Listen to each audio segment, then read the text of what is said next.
Yeah, I've got a bit of a cough. What's up, Azarin? How's it going, man?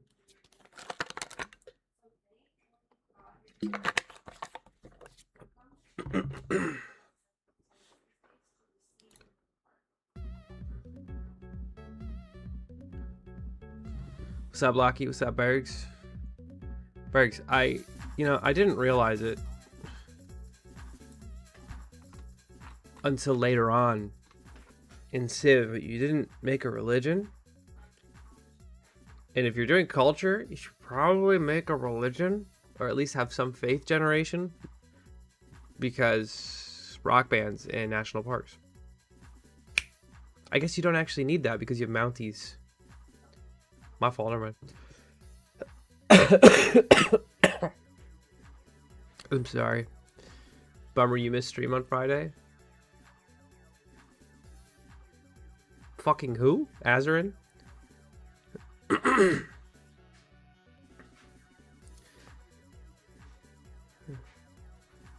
Yeah, that just was not your game, bro. I think you locked out pretty quickly.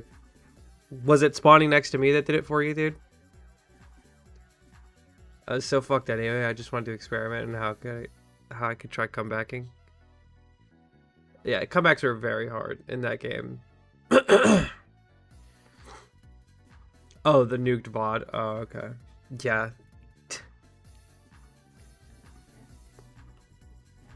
God damn. Hey, well, hey.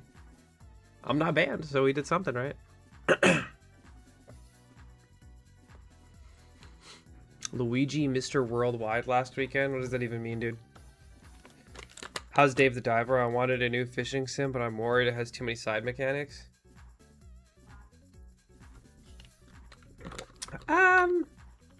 I thought it was going to be a pretty chill game, and it really is. I'm overall enjoying it, but it's like getting repetitive, and I'm 8 hours in. So, yeah.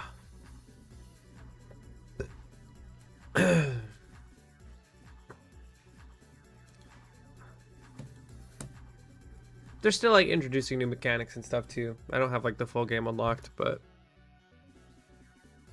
yeah, it's fine. I mean, I'm enjoying it. I'm gonna keep playing it. You were pretty nice to me for once, but I realized I had like 20 tundra tiles to work with. I kind of just zoned out. I mean, yeah. You didn't like have a lot of places to like expand based on what I saw. We're doing this again where I boot up Civ just to see what the fuck happened to your game. Raru, Waka, and Lugi.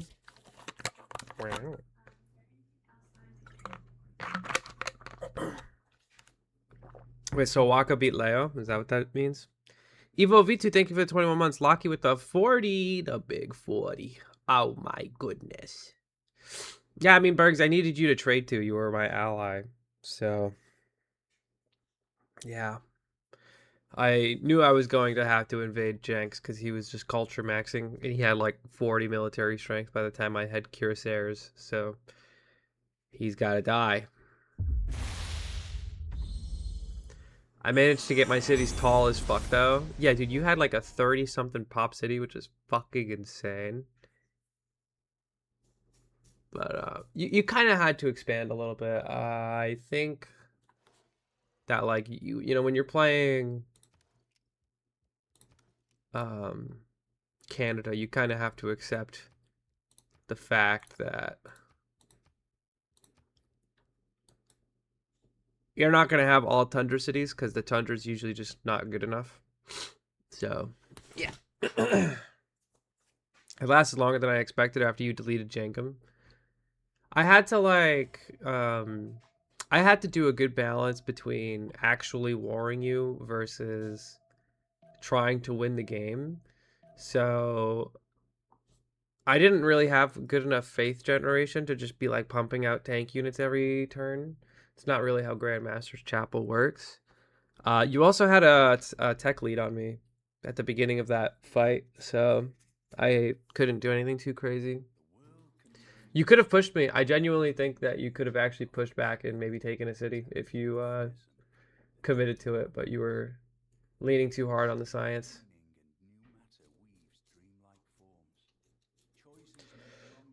The modern armor saved my ass. Yeah, dude. Okay, so a big thing that I noticed was that you had a modern armor in your barracks, which it was kind of scary for me because you could just run out and delete an artillery unit, which is a pretty big slowdown. Killing somebody's siege units is a real pain in the ass for the person that's invading. You never did that, so I was just like, I'm just gonna push with my siege units. I think you eventually killed them, but you chose to play defensively until your army showed up, which I don't think was a bad play. But you had him in the barracks as opposed to the city. But if you put him in the city gets more defense. And also, you can chip away at people that are sieging your town. Um, you know?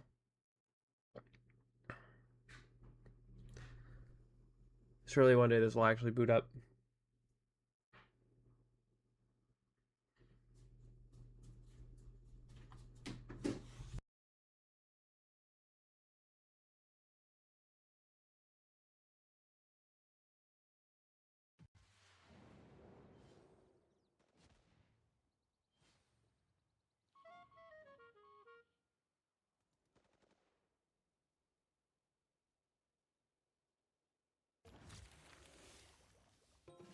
Much as our ancestors did ages ago, we thrust forward into the unknown. The first pioneers set forth on an uneasy course. And yet once again did our people thrive. Now, under your leadership, we plot a new course and make another world our own. I was wondering why my computer was just talking to me.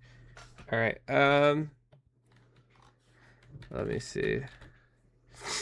I actually had victory potential this time. You did really well, but if you look at this screen, you can see he's not doing really well. This is his city. The rest of his empire was this. It's all gone.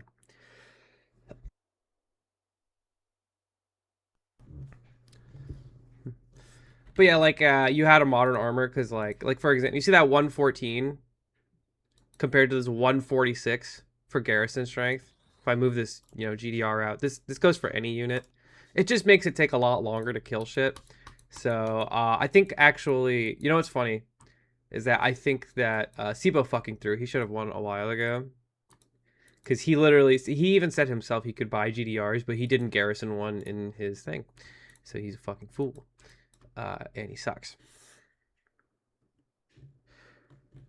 Fuck off, hero for life. No. I hate you. I got nuked? Yeah, you kind of, it's one of those things you have to get nuked to figure it out. So, if you just read it, where is it? Provides cover from air and nuclear attacks up to 1 hex away from the weapon. So, I mean, I'm sure you know exactly what that means, but like, I had one in this city because this is where I was spaceboarding. Another thing that Sibo could have done to lock in his victory. So I had multiple spaceports. I'll wait till he's here actually to actually tell him. My IZ setup. Let me see. Did you actually manage to get a good one going? Yeah, there you go. I see a good one right here. That's very good. Where's your cap? Dude, where's your cap? Oh, it's right here. Right? No. Oh, Rome is the cap. Okay, so you actually got it. I'm assuming this is Magnus. I fucking hope this is Magnus, or else you're a fucking idiot. So you got your campuses here. You got to wonder. Yeah, I think you your bot was making spaceports. Holy, he's cooking. I fucked up my IZ setups. You absolutely need goated production. Yeah, I can tell right here that this is kind of shit. But I mean, an IZ setup is better than no IZ setup. So whatever. You absolutely need goated production if you're gonna space race. It's Magnus. Yeah. Seems like you had a pretty good start. I wasn't really paying too much attention to you, admittedly. Statue of Zeus. I don't know what the fuck was being cooked there, but you cooked, I guess. Let's see, your second city had the aqueduct. Faith? Interesting. I'm assuming that you were only making holy sites to stop the religious victory, which you don't have to do. You can just declare war on the guy. um, I didn't put that there. I thought that might be the case. Let's see. Look at your capital a little bit more.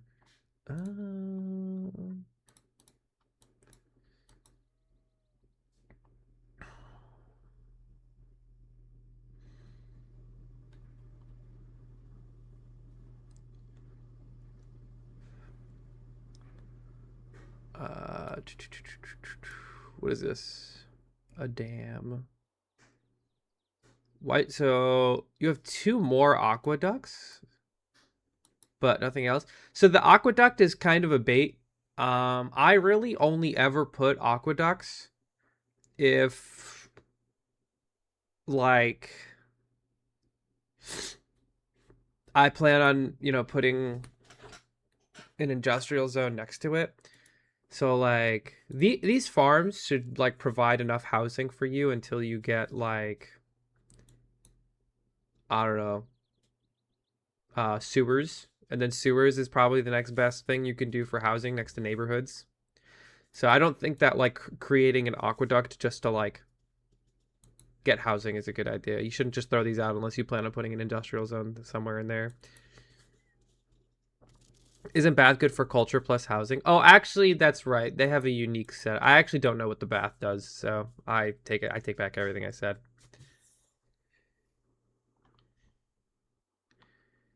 Rex, your bot immediately had beef with me. Yeah, bro fucking hates me. Tar, you also definitely had me beat to GDRs. If you just fucking GDR'd my shit, I don't have a response. I would have gotten smoked immediately.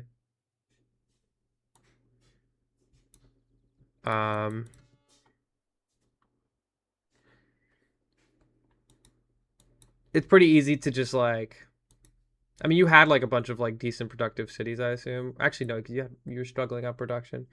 You could have gold bought one. 3,000 gold for, I think, your first GDR. You can also take the Golden Age dedication to get a free GDR. You also have to remember, too, like, if you really wanted to, if you GDR push me back, you don't even have to invade me or do anything. You could just fuck up my military and then just turn on Sibo and then just guarantee that he doesn't get the culture victory. And then you're good. Then you just science victory out. I genuinely think that should have been your match.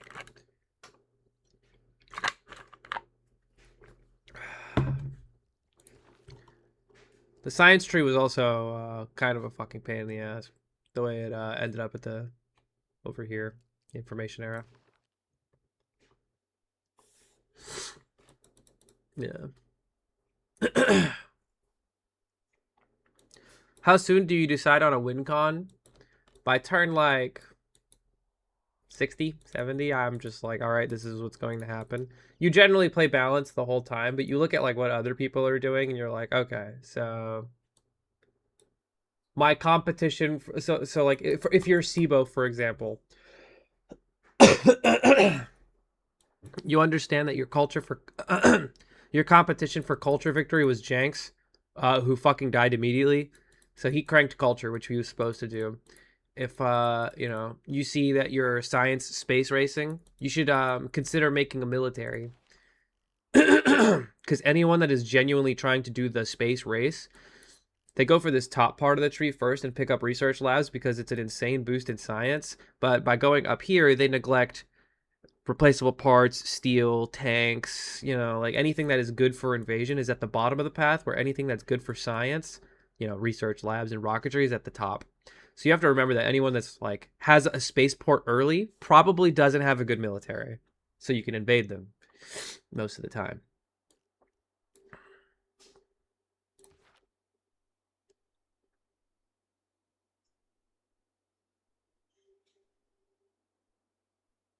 This game also made me realize that culture makes no sense. Because why were you pumping 2.5k culture a turn while I was struggling to make 1k? Okay, who the fuck is pumping that? Because I don't think anyone was that high. Like, 1,000 culture a turn is like an insane amount to be making a turn. Like, think about it like this: the end game techs don't even take 2,000 culture a turn. If you can 2-turn an end game civic, then that's fine. You know, 3-turning it is also fine because like culture civics stop mattering as soon as you get one of these governments, which, as you can tell, I completely fucking ignored. In fact, I think the only thing that really matters if you're doing culture is, first of all, where is it? Environmentalism is very helpful. It's very, very helpful. And then you have to remember that, like, you have to play balanced. So you got to get computers. 50% tourism across your empire. Smash looking a little different. Yeah, it is.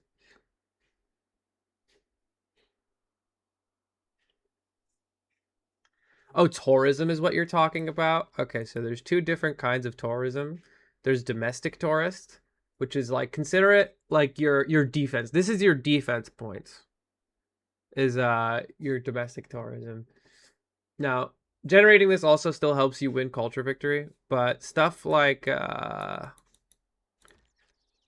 national parks is stuff that's going to generate like actual tourism to win. Why are you sniffing me, you fucking freak? Stop sniffing me. Damn, my fucking national park sucks. Nobody gives a fuck about this. Like, where is it?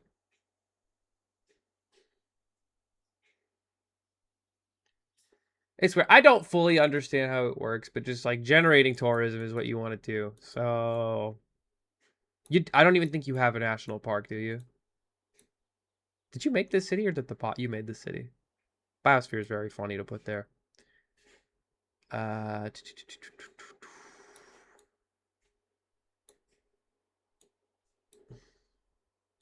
who won best mod? It was Luca.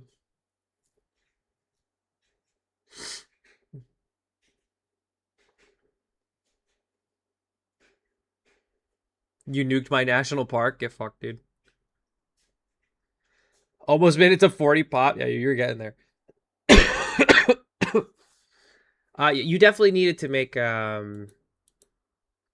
national parks if you were going to start actually competing for culture victory. Which I don't think you have a single one from what I can tell here. So yeah. If you want to make national parks, just think of it like this: rainforests, marshes, bad. These are both ugly and bad.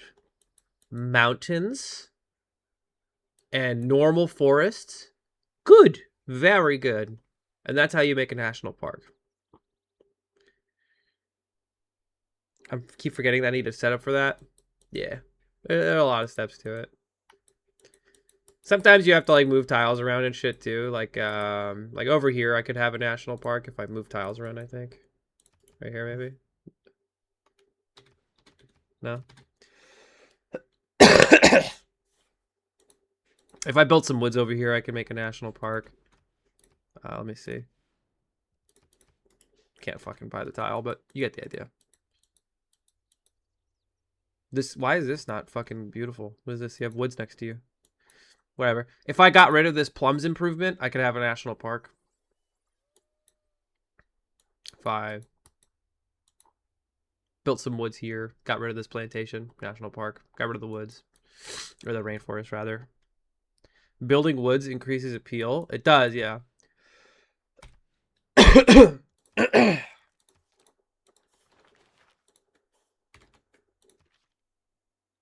Appeal to adjacent tiles 1. So remember that. This grants appeal to this tile, this tile, this tile, this tile, this tile, this tile, and the tile itself. Yeah, that's a big part of making national parks. Yeah, we're VOD reviewing Civ. I think you just needed to expand faster. I think by the time you had 3 cities, everyone had like 5 or 6. So, I don't really know how to play Canada. So, I know it's a really weird build order. So maybe your city pacing is a little bit lower than everyone else's. But Yeah. 2, 3, 4 maybe. Wait.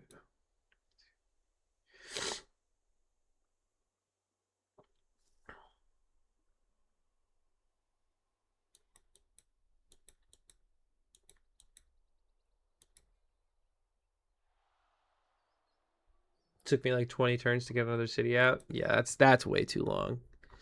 You're on like Rayx pace at that point. Rayx, I think you would have actually competed a lot better if you didn't move your fucking settler so far.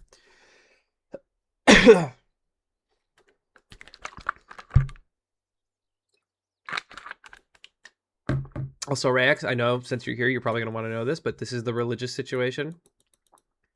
What the fuck is this? This motherfucker made a religion. I didn't even know you made a religion. Anyway, yeah, you've got some conky donging.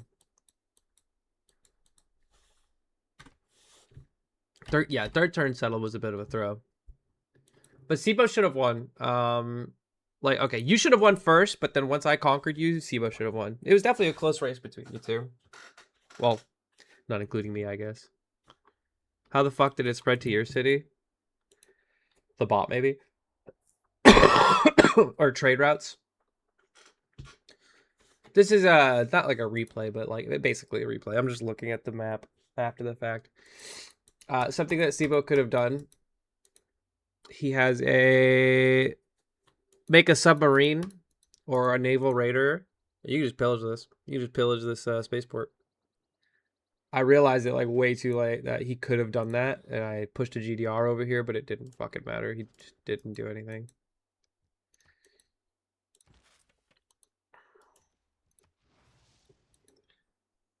Yeah. See, I got my own little IZ set up over here, and you know what else I did? I built a dam over here. So this one, where is it?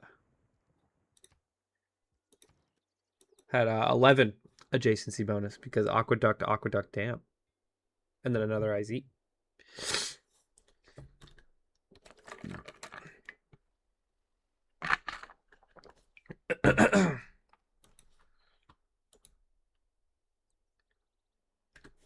Is PR fucking true tar?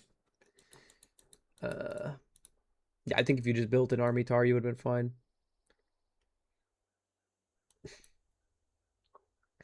fuck is this? It's a neighborhood. Did I pillage that?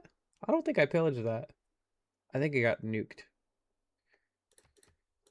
All right, Rex. Oh, I don't have any nukes. Fuck. Am I making any? I think I just started shift entering everything.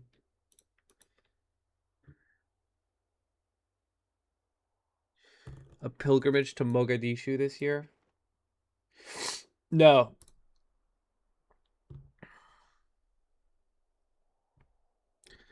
A lover, not a fighter. Tarso cringe for flipping this all the fucking time. I should have just put Amani in there at some point.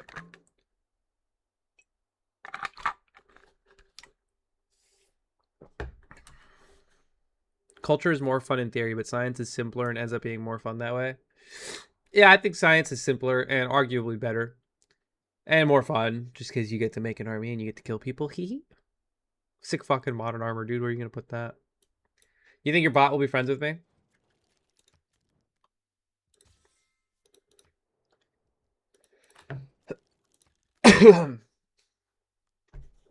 Okay, dickhead. He doesn't want to be friends with me.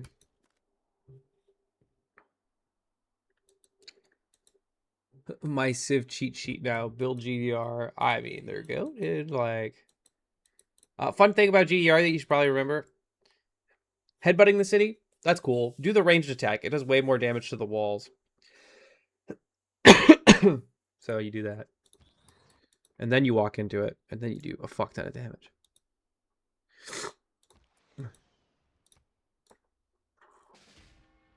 All right.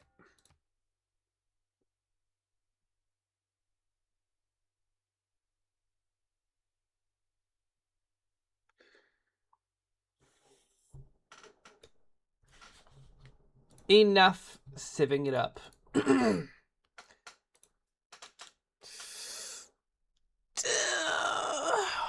what be the hot of the takes. We're gonna do those in a second.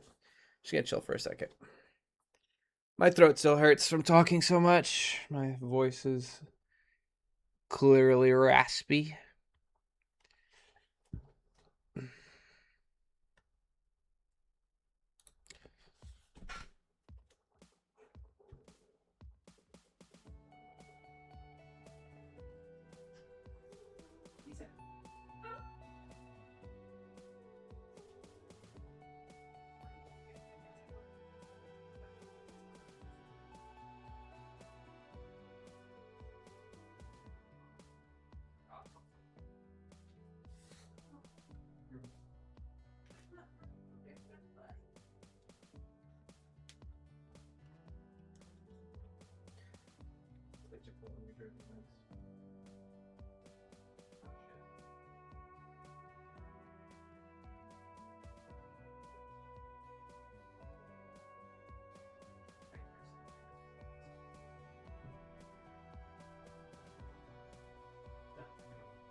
Fucking idiot. Spider cat.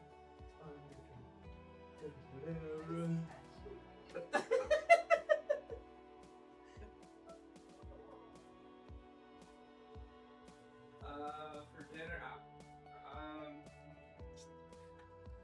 we still have so much frozen chicken. We should probably just do stir fry stuff. Yeah, but it's not unfrozen. So, yeah.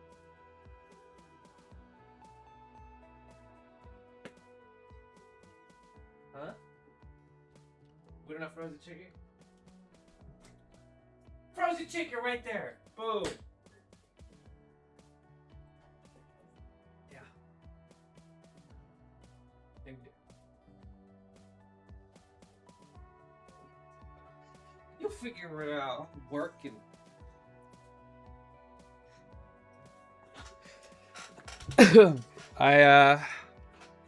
I put Beans up against like a doorway, and I just started shimmying him up, and he started like climbing it actually, like as if he was actually climbing. He's an idiot.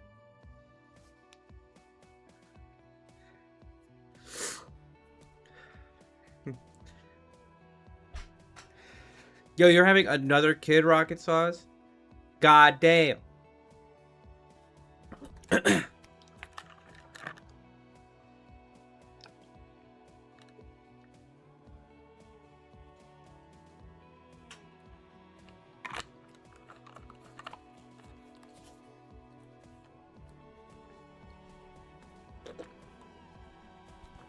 See, Hero for Life, I think you should stop having opinions. That's just me, though.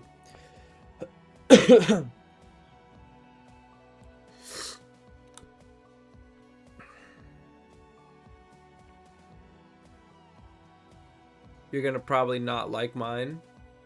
Oh, man.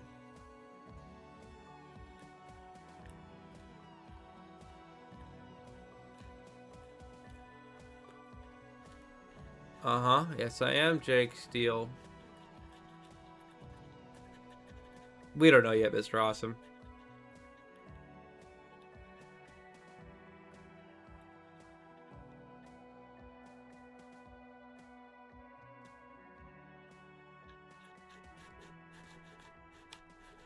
All right.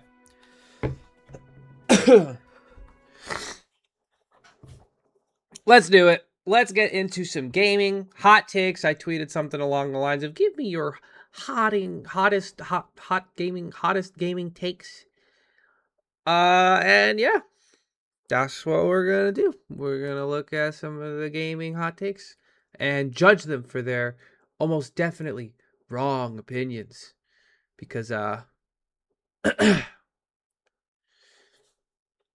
what most people are. So there's almost definitely gonna be some Smash related things. Because That's what it's all about. And yeah.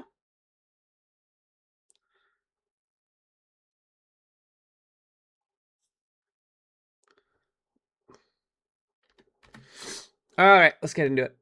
Chad, I'm gonna need your opinions on this too. It's gonna be a conversation. I kept mine away from Smash. I think most people probably did as well, but hey. So, Doom Scroll with Mars. Oh, that's what we're calling this segment. I like that asking for somebody's opinion and then getting it is called Doom Scrolling now. Solar says Galaxy is the worst of the iconic 3D Mario games. 64 Sunshine Galaxy, 1 to 2 and Odyssey. Least amount of movement, insanely slow storytelling.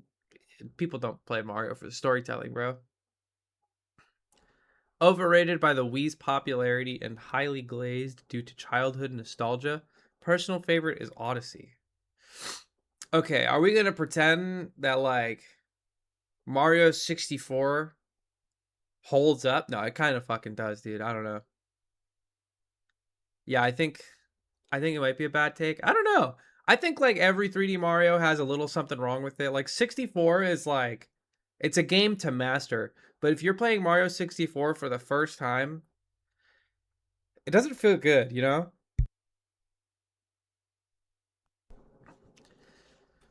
Like I also think that like when you say it's the worst of the iconic 3D Mario games, it's like we're comparing like 7 out of 10s to like a 9 out of 10s, you know what I mean? Like it's like I would like to know if this guy thinks that Galaxy is just straight up bad.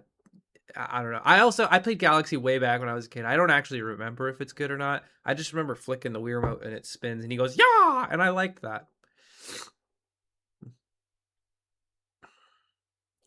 Speedrunning community alone carries 64. I don't. That seems like a bet. Like, I don't like arguing like that. Don't say mommy Rosalina, Jake Steele. Grow the fuck up. Literally like 2 rules in this chat, and one of them is don't be weird. And saying mommy Rosalina is a weird thing to do. You're on strike 2 already. I'm gonna be real. I did not enjoy Odyssey all that much. I think Odyssey is like a bit of a baby game, and I love Odyssey. Don't get me wrong. I actually think that Odyssey might be my favorite game as well. But it's kind of piss easy, and you could argue that like some of the worlds after a while get a little boring. But I think it's the best. I think if I had to. I think if I had to like give a worst 3D Mario game, like I wish I just remembered Galaxy. I don't know. Like I would have a way better opinion if I did, but bro, I think Sunshine is kind of mid. Like 7 out of 10 mid. I think everything else is like a little bit higher than a 7 or like a little bit worse. But like, bro, Noki Bay, kind of trash. That one level with the Yoshi and like you have to go around the islands, pretty trash. Like the way Mario does not full stop when you stop the joystick, he kind of like juts forward a little bit, kind of annoying. Same with when he lands, he kind of like juts forward a little bit when he lands after a jump. Um the manta ray thing, that manta ray part was pretty bad. Repeat boss fights, like with like every mission has red coins, every mission has beat Shadow Mario, every mission has the secret thing, which actually I think that one's fine. I don't think that one goes in the little, you know, that's still a thumbs up for me. If anything, Sunshine is nostalgia blind and not Galaxy. I could agree with that, yeah. I just remember looking back on Galaxy fondly. If I had a stronger opinion, I might agree with this guy. But I'm going to go ahead and say this is a hot take. We're spending a lot of time on this one. We got a lot of takes to go through. Sunshine is a better one to put there instead of Galaxy.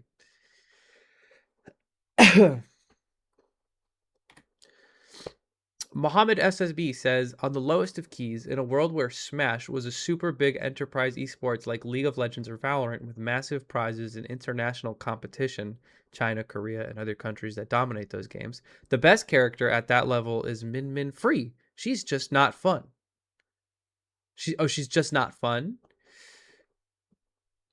I don't think those are two completely different statements. Am I stupid to say that, or am I not reading this correctly? This guy's talking about Smash being a big like Smash being a massive esport versus Min Min being the best character. Those are just two completely separate statements.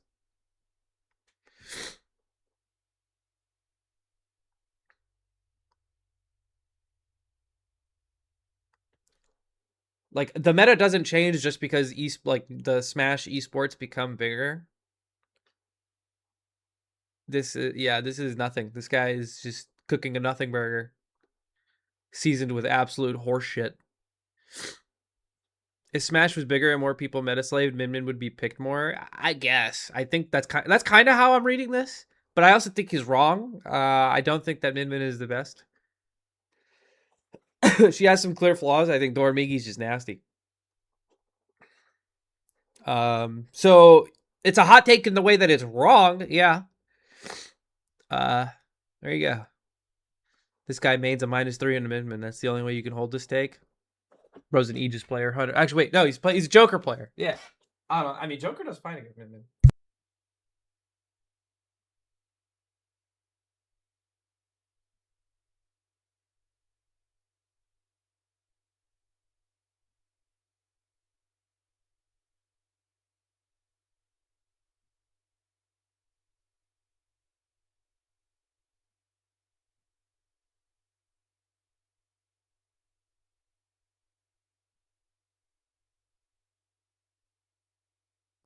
So sorry again about my voice. I'm getting over a sickness.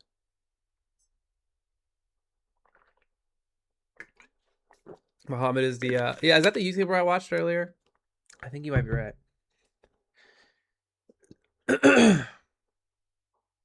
He's a cloud player.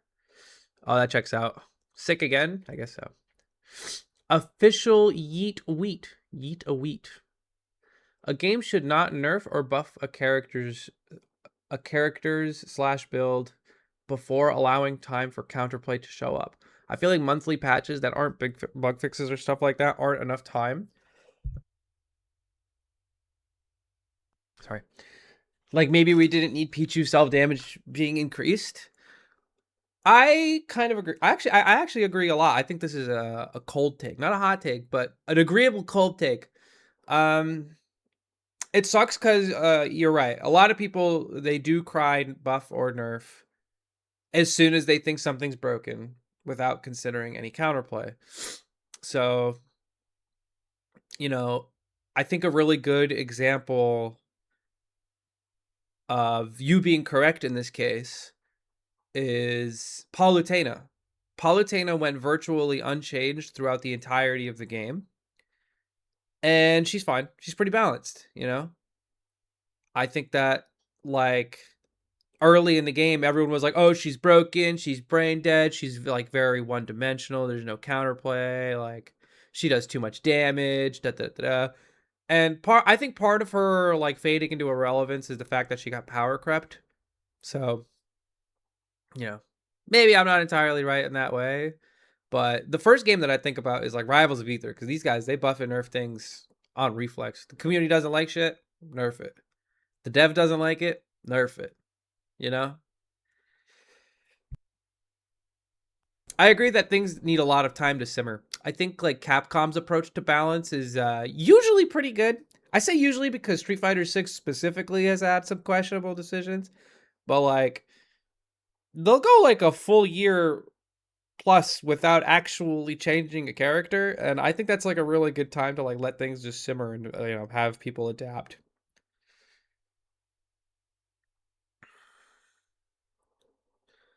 I may be Riot Games pilled, but I feel like having patch cycles that are over a month long makes a game fairly stale. That's actually a really fair take. That if you don't patch things for a long time, things get stale. That's actually a really good point. So, it's an argument worth having with friends.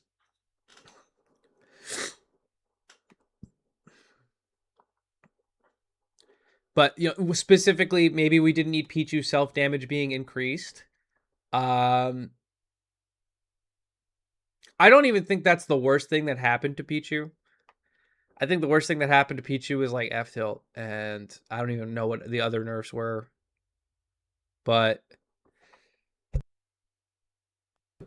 I agree. I think they kind of over nerfed Pichu. They could definitely revert the self damage, and I think he'd still be in roughly the same spot, maybe a little bit more viable. Just needed some knockback tweaks. Cold take, or like a lukewarm take. Oh no. The idea of a battle pass is actually a great idea to incentivize players by rewarding them for consistently playing with new content and ways to play. But companies like EA and Activision and Ubisoft have completely ruined the system with their predatory greed for microtransactions.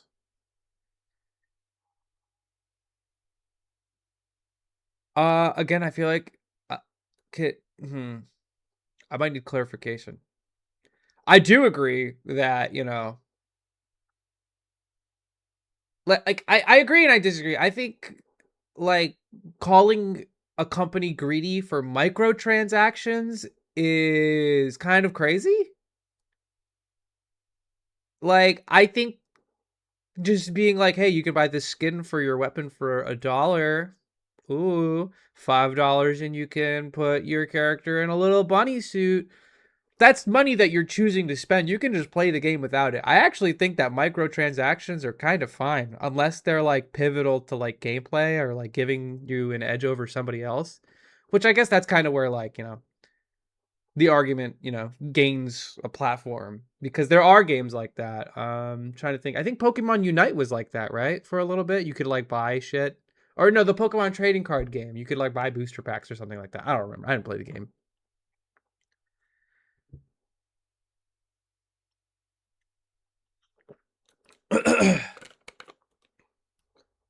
Pay to win transactions are the problem. Micro really is fine. Yeah, I don't really have a problem. Like I think it's fine. Um, I do agree that the battle pass is a really good idea. And I think most things that have a battle pass also have microtransactions. Like I think the way a lot of companies do it is like $5 to unlock the battle pass. And then some companies, I think actually Dead by Daylight does this, where if you complete the battle pass, like if you play enough, you get the next battle pass free, which I think is awesome. I think that's like a really good way to incentivize people to play the game. And like meanwhile unlocking, cosmetics, currency for whatever stuff like that. Like constantly feeling like you're making progress towards something that you want is a really good idea in your game. Dead by Daylight, Fortnite, and a few others do stuff like that. Yeah, that's honestly really good. Um, I think your take is dead in the water, bro. I think you needed to elaborate a little bit more on what you meant. I kind of just had to draw conclusions based on what you said.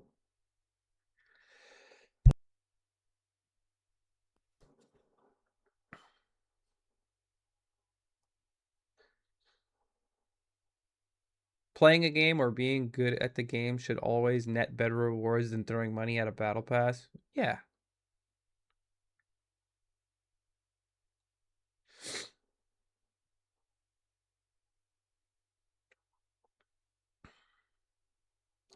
One $10 investment for a battle pass every time one comes out is totally fine. Yeah, I mean, and the thing is, you can still just play the game without the battle pass. I actually think the concept of like free games with microtransactions is really good. I actually fuck with that idea heavy. I don't know why like more companies don't do it, and I don't know why people hate it. It's fucking genius. It really is. I think it like is very good for like live service games, especially. I don't think you can really like make that argument for something like I don't know, like the Telltale series. You know what I mean? That'd be stupid, but you know what I mean. You know what I mean.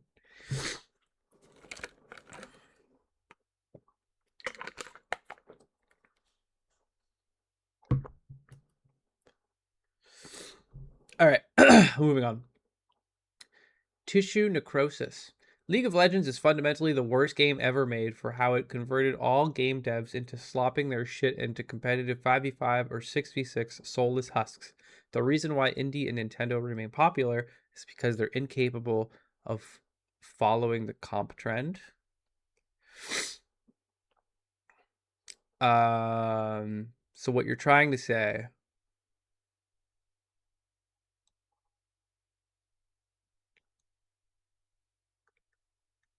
Again, these are just like two statements like kind of stitched together. Yeah, League of Legends wasn't the first 5v5, which is funny. But it's like the first like massively popular one, I assume. This guy just doesn't like League. This guy doesn't know shit about video games. Yeah, I don't know. Like there are like hundreds of games that are not 5v5 or 6v6 soulless husks. I don't like do you want like a 1v1 shooter? Like I don't understand.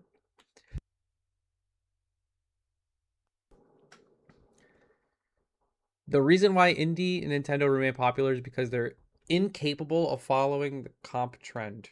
Does that mean the competitions trend, like the competition of like Riot and Blizzard?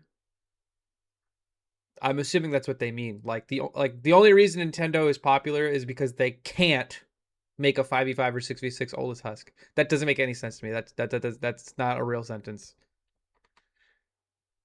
And also they can. Didn't Nintendo make uh fucking Pokemon Unite? Yeah, wait, yeah, literally somebody in my chat is saying that right now. So your take is wrong, first and foremost. Splatoon 2. Yeah, wait a minute. Brother, you're wrong. So Nintendo's capable. I mean, making an indie game that is like a 5v5 or 6v6 is probably really hard, but is Arc Raiders indie or is that like a AAA thing? I actually don't know.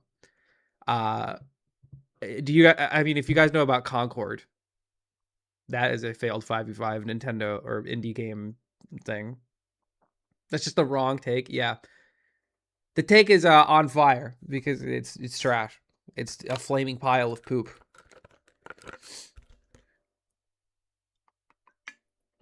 And you know what? I'm gonna say something crazy. I've played League maybe I don't know 10 times in my life. It's probably not that bad of a game. I think it's just the community. I think the 5v5 or like the multiplayer shooter genre or just like 5v5, 6v6 games, whatever you want to call them, multiplayer competitive things. Yeah, there's a lot of them. It's easy to make and it's a field that has a lot of gamers.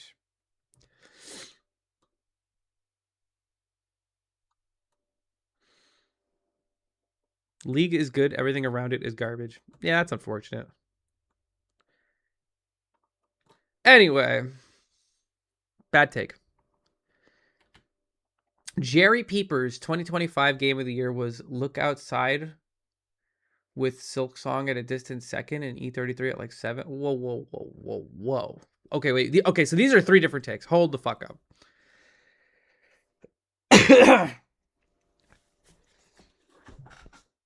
So 2025 game of the year was Look Outside.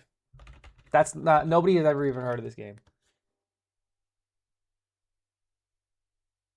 Oh, it's got a 10 out of 10 on Steam. Okay, wait, hold up. The ratings are not that bad. What the fuck is this? What the fuck am I looking at? This looks weird. This is some weirdo shit. What the hell is this?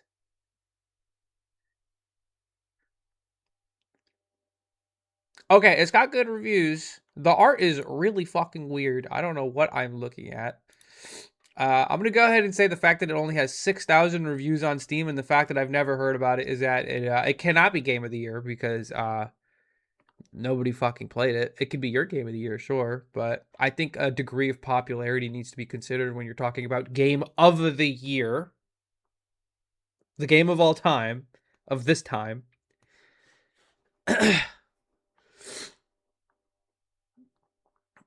I don't know. I mean, it looks interesting. I don't know. Putting this over Expedition 33 is a crazy thing to say, by the way. You know what? I'm actually going to look something up. What if it wasn't released in 2025? That'd be really funny. Okay, it was. I wanted to make fun of this guy for something. Oh, hold up. Go back. I think it's popular within niche online circles. Yeah, that's kind of what I'm assuming. It's probably a fantastic game, but it's not Game of the Year. Silk Song at a distant second. That's fair. I think Silk Song was a good contender for Game of the Year. But calling Expedition 33 at like 7th is an insane take. That game is fantastic, and I don't understand what problem that people have with Expedition 33. I especially don't know where this take is coming from because it looked like the game that you showed me, Look Outside, was a JRPG, like turn-based stuff, and Expedition 33 is just a good turn-based game with a very good story and very good characters. It's I don't know. You know, I have problems with E33. I listen, some people do, but I think it's a really good game.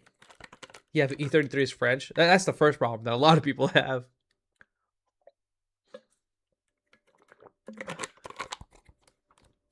I think people generally just dislike things. Like I think everyone has an inner hipster, and I think for some people it's a lot more prevalent than other people. And I think Expedition 33 got that treatment from a lot of people. But dude, every person that I know that I trust their opinion fucking loves Expedition 33. And I loved it too.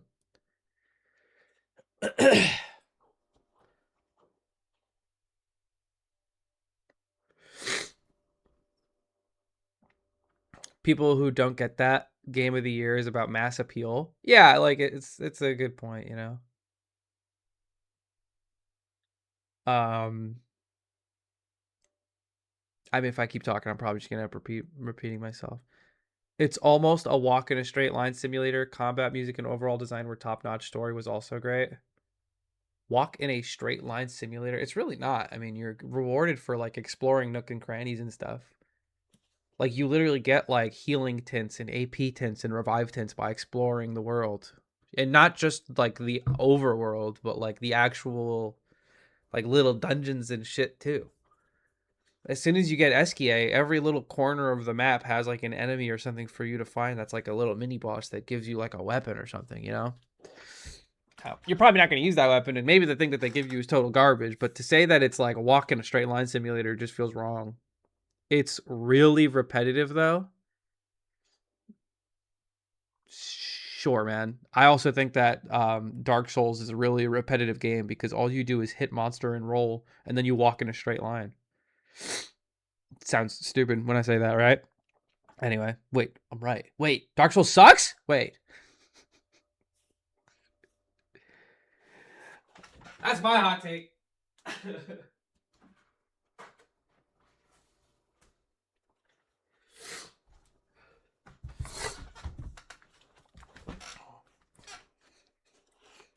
Yeah, hit monster roll, eat hot chip, and like. All right, let's move to the next thing. Rivals of Ether 1 is the best platform fighter. Fucking ever? You're wrong. No, Rivals of Ether. Oh, Rivals of Ether 1. I was thinking about 2. You're still wrong. Rivals of Ether 1 unfortunately has hit characters like Mallow and Maple. And I don't like those characters. So no. I think it's very good. I don't think it's the best platform fighter. There's a reason that Smash is the #1 party game ever. Because it's very good. I'm sorry to say. I know you're probably jaded from Smash. But hey, it's very good. Sorry to tell you. Olimar in Alt is top 10 most hype characters in the game when played correctly. Shoot on Candle aim. Damn, get fucked, Buzz. You play it wrong and you suck. No. That's just objectively wrong. I don't think that color-coded option select is fun or interesting. And mashing side B like a chimpanzee until your opponent is forced to interact with you does not seem very fun to me. I think that you suck at Ultimate and you don't know what you're looking at. So these are awesome. They're definitely hot takes. I'll get them. These are some hot takes. I appreciate your post, Jerry Peepers. I think you were wrong about all these takes. Very hot takes. Very good job. Thank you, Jerry. Key, the DDD, Tears of the Kingdom and Breath of the Wild are both wildly overrated. The open world is generally bland in both. And while Tears of the Kingdom fixes some parts of it, the issue is still there. The shrines in Breath of the Wild also just suck. Okay, so I think the shrines are kind of the best part, but also simultaneously the worst part. I think your take is like pretty medium. I think it's a pretty cold take. I think most people at this point will agree that Tears of the Kingdom and Breath of the Wild are mid. They're fun for a bit, and then you realize how empty the world actually is, and you're like, well, there's no real dungeons, so you just go do puzzle simulators with shrines. But the shrines are generally like 90%, 95% like baby mode puzzles.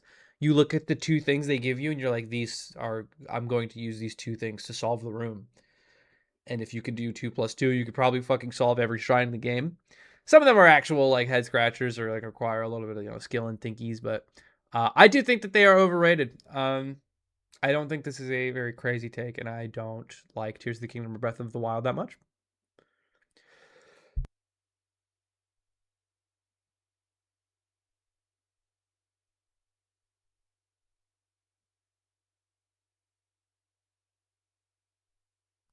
Okay, Shrines and Breath of the Wild also just like, I mean, I haven't played Breath of the Wild in a bit, but hey.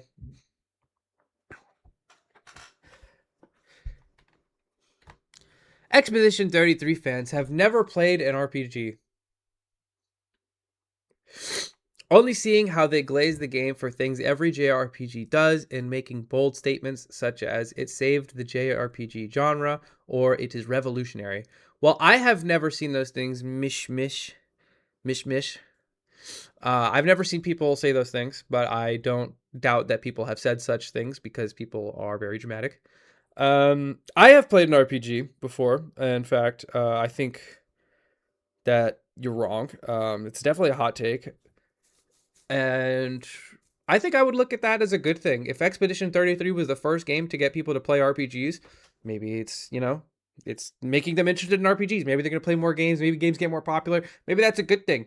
Anyway, but glazing the game for things every JRPG does, I mean, like, you got to get more specific, man, because I don't think like it did anything too crazy. I think like adding parries and stuff to JRPG is like not revolutionary at all, but I think it does like a good job. I don't know, I think it's fine.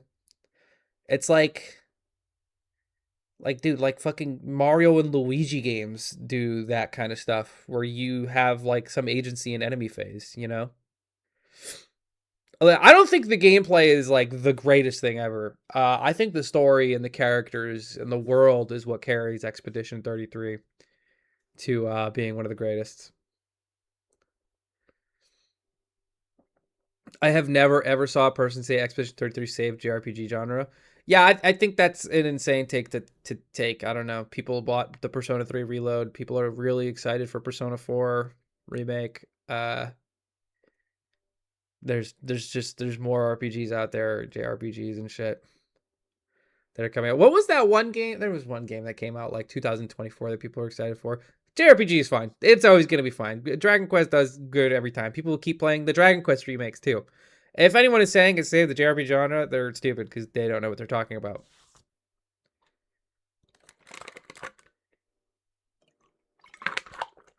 Cold take, wrong take. People who play 2K are the equivalent of nerds who play MMORPGs. They just won't admit it. What does that even mean, bro? Why does this guy hate people who play 2K? Also, what is wrong with nerds who play MMORPGs? I don't understand what this guy's problem is. What the heck?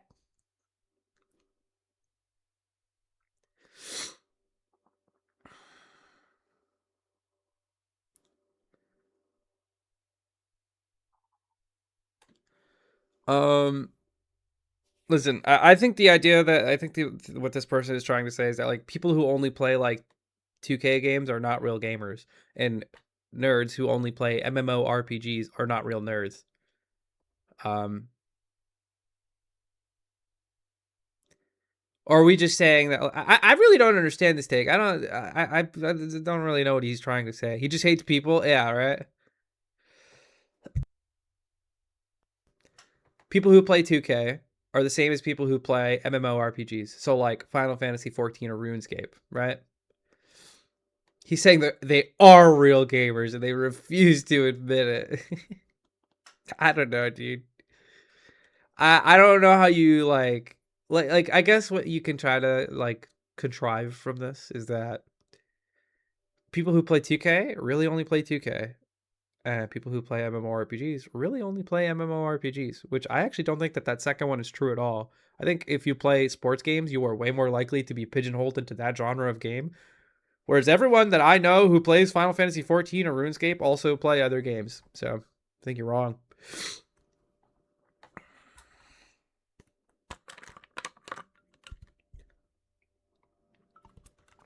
Sorry, Schwizzly. I think it's a cold take. Orangubang. That goes hard. I like the picture. Games are never really dead as long as you're still playing and having fun. When people claim a game is dead publicly, they are just trying to push their negativity about the game onto others. I think that's true. I think anyone. I don't think that's a hot take. Also, games do die eventually. That one is just wrong. Like Call of Duty World at War is a dead game. It's also like, I don't know, 15 or 20 years old at this point. So like, okay, man.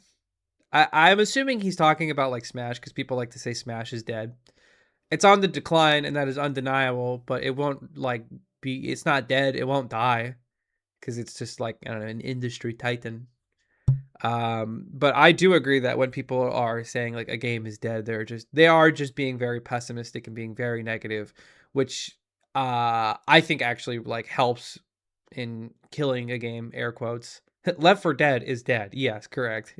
Concord is actually dead. There are many like other games out there that have just been like pulled like they pulled the servers for them and they die. So it's a little. I think I'm arguing semantics here. I think this guy should have been a little bit more specific with what he was talking about.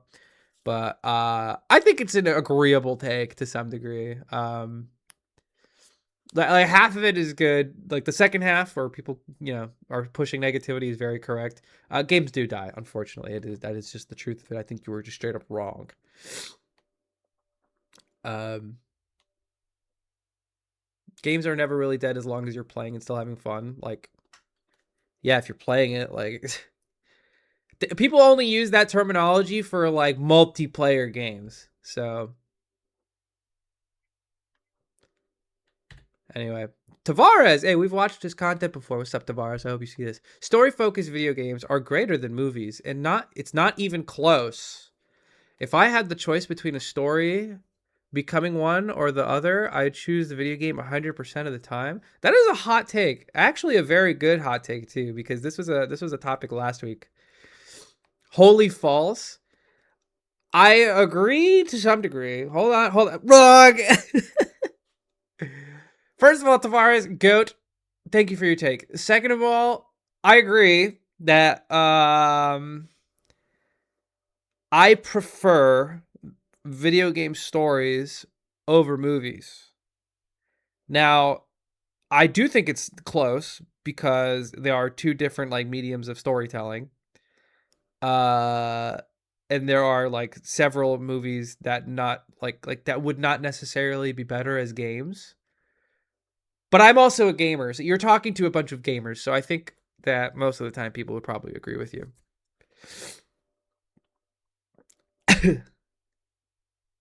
That's an interesting take. The vast majority of good game stories should have just been movies. That's an interesting take. I don't know if I agree. That's a good take, honestly. A story becoming one or the other, I would choose video games every time. I think it's all contextual. Like a really good movie that would not make a good game.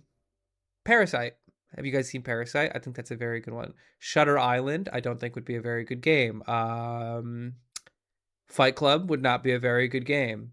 So I do think it's closer than you give it credit for. How about Drive? We love Drive, right? They should make it a video game just so that I can play it on stream and shit on it the whole time. God of War 2018 could have been a movie. That's fair. I think games like nowadays are taking a lot more cinematic approaches. Well, especially with like JRPGs and stuff like Expedition 33, that could be a movie. God of War, that could be a movie. Hades 2, very actiony movie. Persona wouldn't be good movies. They made them into TV shows, so it's like one step removed from a movie, dude. Just put every episode in a long form film. Try making a Doki Doki Literature Club movie. I think it's very hard to compare video games and movies. I think they are both fantastic. But if I had to choose the way that I consumed like if I had to choose a story-based video game or a movie, I want to pick the story-based video game because I like that I am a part of it. I get to like experience it at my own pace. And you know what? Most of the time, actually, you spend more time on the video game than the actual movie, so you get some bang for buck.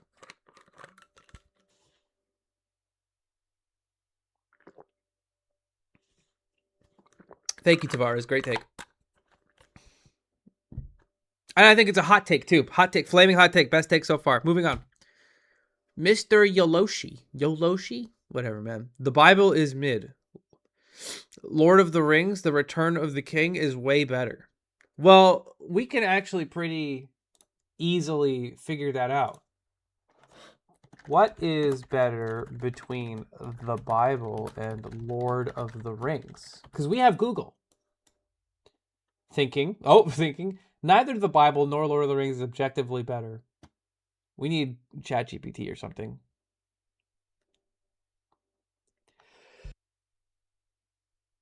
This is bait.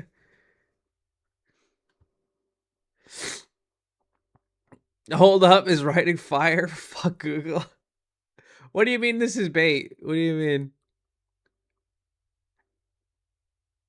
Look up the Bible on Letterbox. What do you this take doesn't make any sense. The Bible has way better sales figures, so on popularity alone, it low diffs Lord of the Rings. What has made more money between the Bible or Lord of the Rings? The Bible has made significantly more money and is the best-selling book of all time. Guys, the Bible, low-key, might be better. Holy. Okay, counterpoint.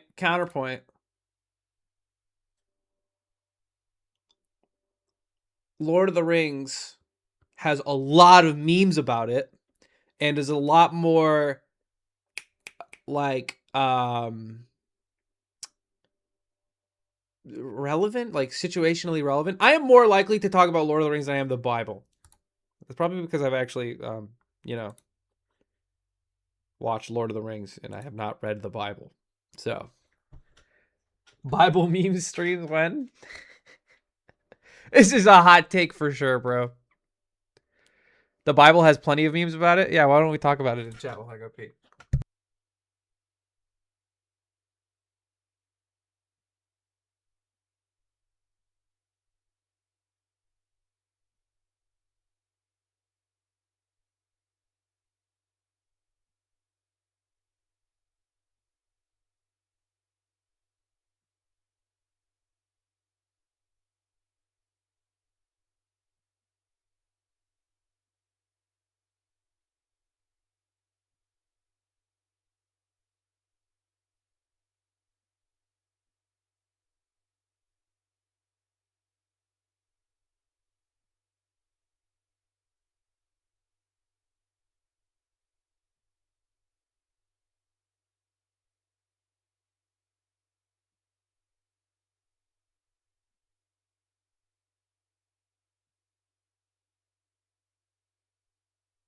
And Lord of the Rings says, "You shall not pass." I don't know, man. It's a hot take for sure. Moving on. Blue skies, Mr. Blue Sky. Games should not be expected to last forever. Live service models have bred a quest for immortality within games, single player and multiplayer games alike. Everything has a lifespan. It's okay for a single player game to not receive 100 years of updates. Are games expected to last forever? I don't understand. Live service models have bred a quest for immortality within games. I don't.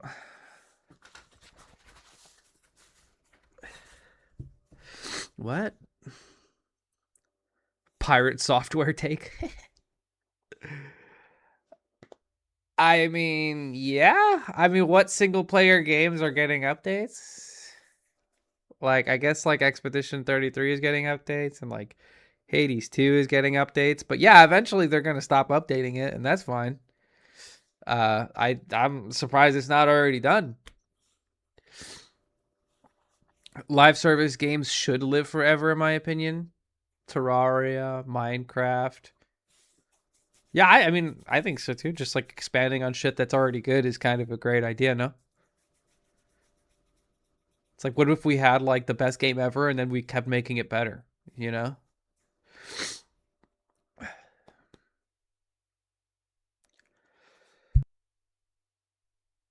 True, Stardew Valley is continuously kicking. I don't really like understand this guy's take. Like, what? Like, I disagree. It's a hot take. I think just like letting a game die for no reason is kind of unintelligent, no?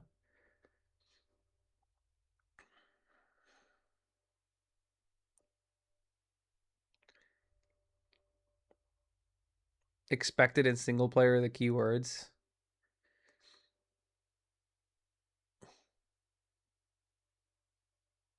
Yeah. Everything has a lifespan. I genuinely think that like Minecraft or Fortnite are going to be eternal. Like I think people will be playing that game probably until the sun explodes. And that is an insane thing to think about, but I think I'm right. Either humans go extinct or the sun explodes, and that's when people stop playing Minecraft. You know? And I think that's awesome. I think it's a beautiful thing. So I disagree, Mr. Blue Skies. It's a hot take for sure. Goose! Other than Baldur's Gate 3 and Elden Ring, nothing meaningful has been released on any platform for the last decade. Okay. That's just wrong. Um Also, Elden Ring isn't even that good. Uh what fucking games have you tried playing, bro? So Rage Bait used to be believable. Yeah, I know, right? Wrong, they added the Bible to Kindle. Jake, that was awesome. Great job. Elden Ring overrated as fuck. Yeah, Loki spitting. We got a consumer over here. Hey. Somebody tell the burnt chip to refresh. Bro is like an hour behind. It's a spicy take. It feels like a rage bait take. Like I don't know what this guy is talking about. Like, okay, those games are good. Sure. Like I don't like Elden Ring, but I do acknowledge that it is very popular. A lot of people love it. And people love Night Rain. So, they did something right. That firmware, software, what the fuck it's called. They did something right there. I don't like it. They did something right. It's one of the greatest. Baldur's Gate 3, I think, also goes in that bin. You gotta play more games, bro. This is a bad take.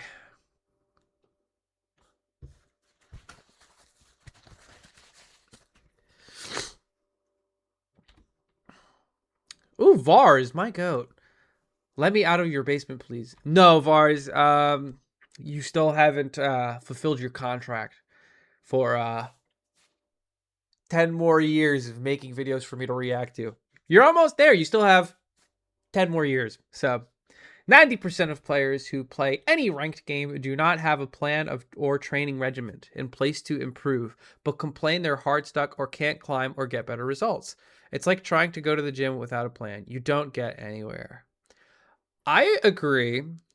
A lot actually. I don't know if that's like a really hot take per se, but it's definitely something that people don't think about. So more like a check this shit out. This is just how it is, not hot. Yeah, definitely a cold take, but definitely a correct take. I do agree that like a lot of players just do shit. I mean, I was the same way.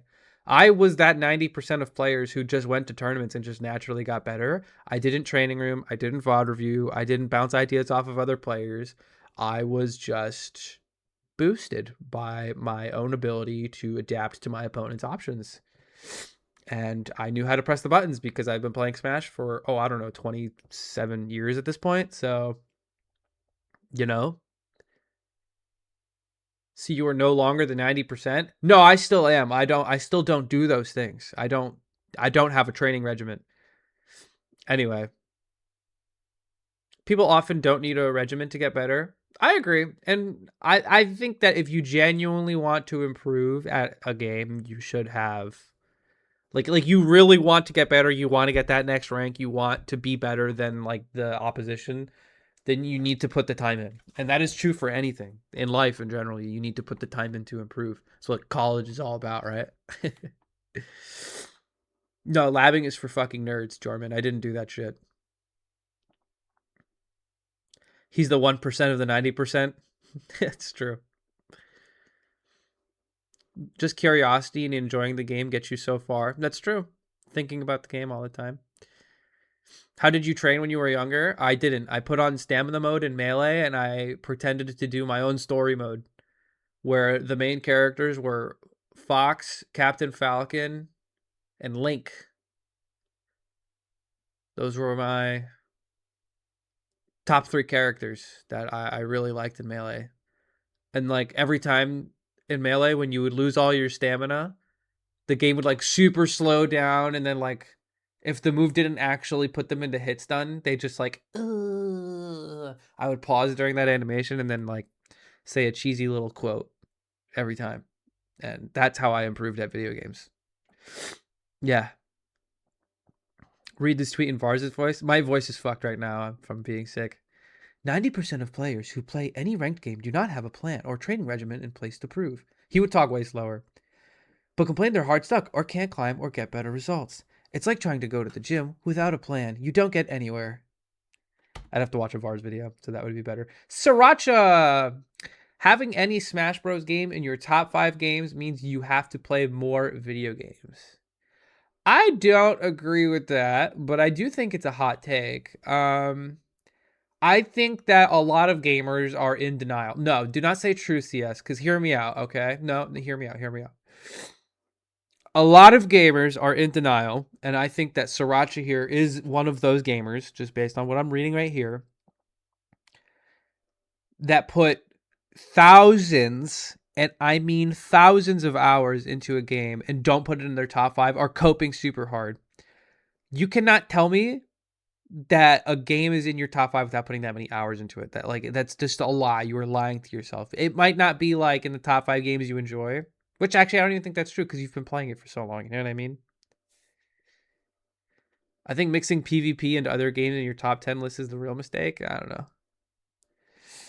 know.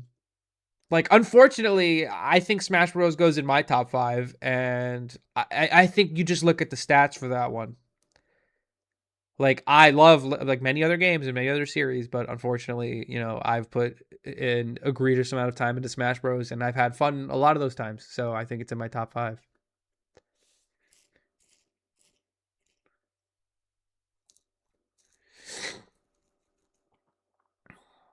Your top 5 is your top 5. Don't care how objectively good or bad it is.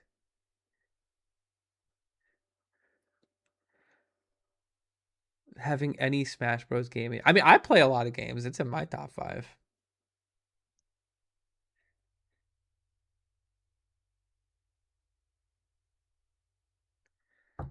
Smash represents a significant and unique category / archetype of game, list worthy. That's true. That's very true. I think we're reading the take of somebody who's jaded about Smash. But I disagree. It's a hot take though. Too many triple. Okay, Matt Thomas. Oh wait, this guy's in my chat. Ninja Monk, right? Is he in here? Can I make fun of him? All right. Too many AAA titles rely. Okay. Rely okay RPG elements and also crafting. We need more straightforward story progression games without having to worry about leveling up abilities and armor like the Uncharted series. Ooh. Wait, that's kind of a goated take. Wait. Am I wrong? That's a good take. I don't know if it's necessarily hot, but it's a good take.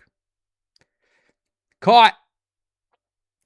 Rely on RPG elements and also crafting. I think that's kind of true that a lot of games out there nowadays kind of rely, like they want more playtime in their game, so they put like stupid filler shit in their game. And a lot of the times they kind of mess it up, but Like, yeah, Uncharted series, one of my favorite series of all time. Genuinely, I really like that series. And other games that like are kind of like that, you know, are also still my favorites.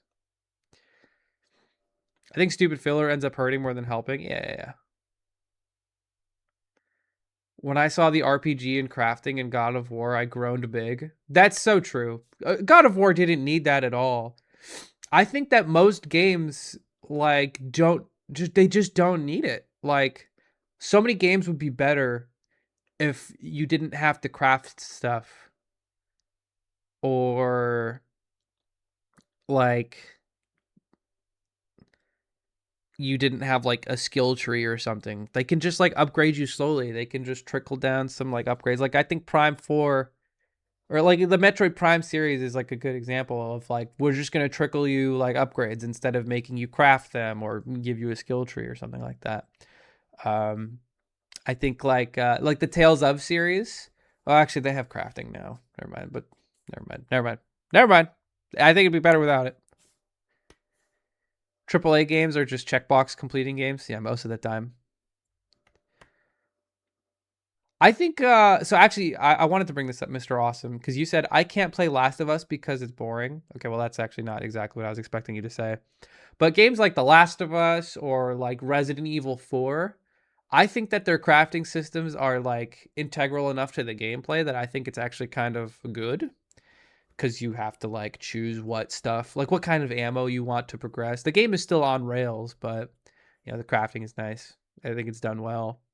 I think that most games can do without it. Yeah, Horizon Zero Dawn was super annoying with it. Like Last of Us probably didn't need it, even though I think I think Last of Us I think is actually probably a fine example of a game that can get away with having crafting. But I agree. Um, not a hot take at all, Ninja Monk. I think most people would probably agree with you. Thank you for giving a example too. Uncharted is great.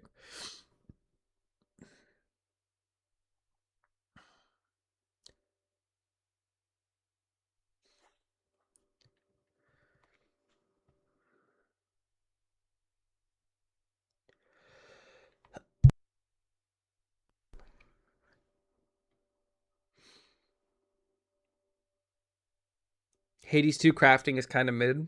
Yeah, I don't know why they have crafting in that game. Braden Tidwell, open worlds more often make games worse. Adding repetitive bloat and turning games into grindy to-do lists. Curated experiences are way undervalued. This is kind of the same take that we just had, no? Related, gamers assign way too much value to how many hours they got out of a game, especially when justifying its price. That is very true. That you should have just tweeted the last part, because I have an image that perfectly sums up the top part. Yeah, here we go. This I love this image. Look, game, open world game. This is all you need to ever think about. This right here. Whenever you think about open world games, just think about this image. It's exactly open world is stupid. I am usually I'm against open world. I don't know what game I would want to be open world. It's none of them. I think most of them would be better without it. That being said, let's go back. And gamers assign way too much value of how many hours they get out of a game, especially when justifying its price. That is super true. Um, Unfortunately, games cost money, so I think people will naturally be like, I better get my money's worth.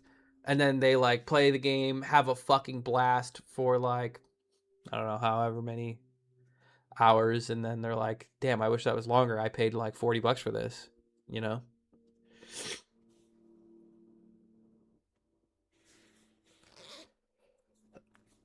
Open world can be done well. I'm sure it can, man, but I've never seen it.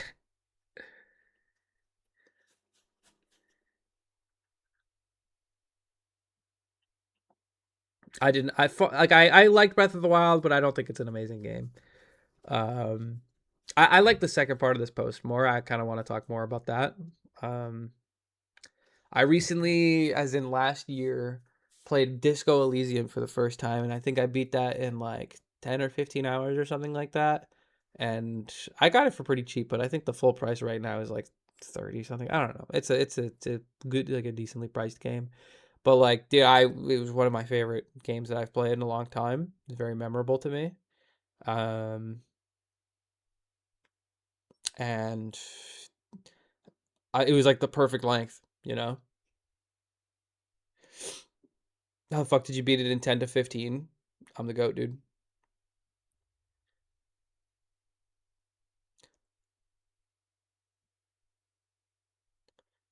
Uh, yeah.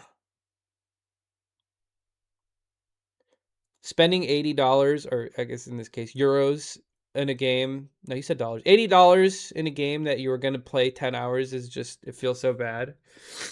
I agree with that. It kind of feels bad, but I hope that game has some replayability, or else maybe it wasn't that good of a game. It's a nuanced take, but I like it. It's a hot one. It's a hot take. Good one. Euro dollars, same shit, bro.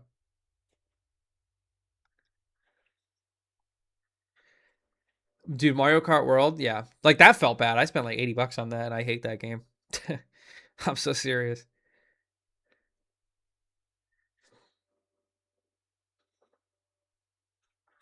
All right, whatever. Moving on. Lunar. Kingdom Hearts bosses are far more difficult than Soulsborne bosses.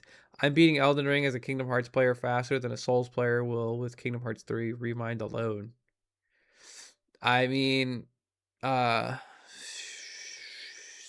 sure. I mean, Kingdom Hearts have like difficulties? Elden Ring doesn't have that.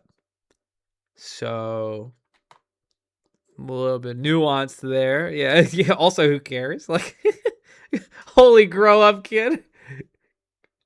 If you're still talking about Kingdom Hearts in 2025 or 2026, you are a Disney adult.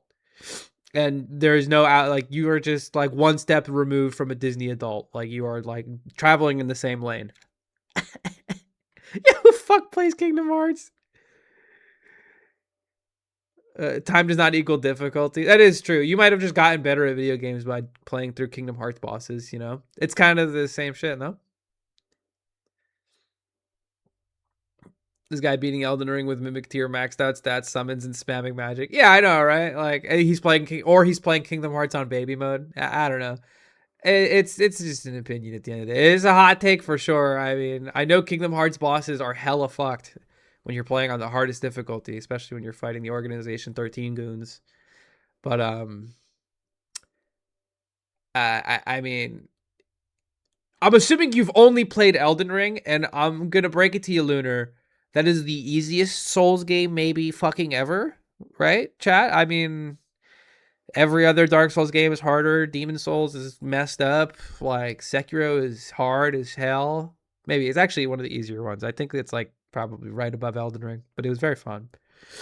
Dark Souls 3 is pretty easy. I agree with that. Yeah, you should play a real Souls game and not Elden Ring.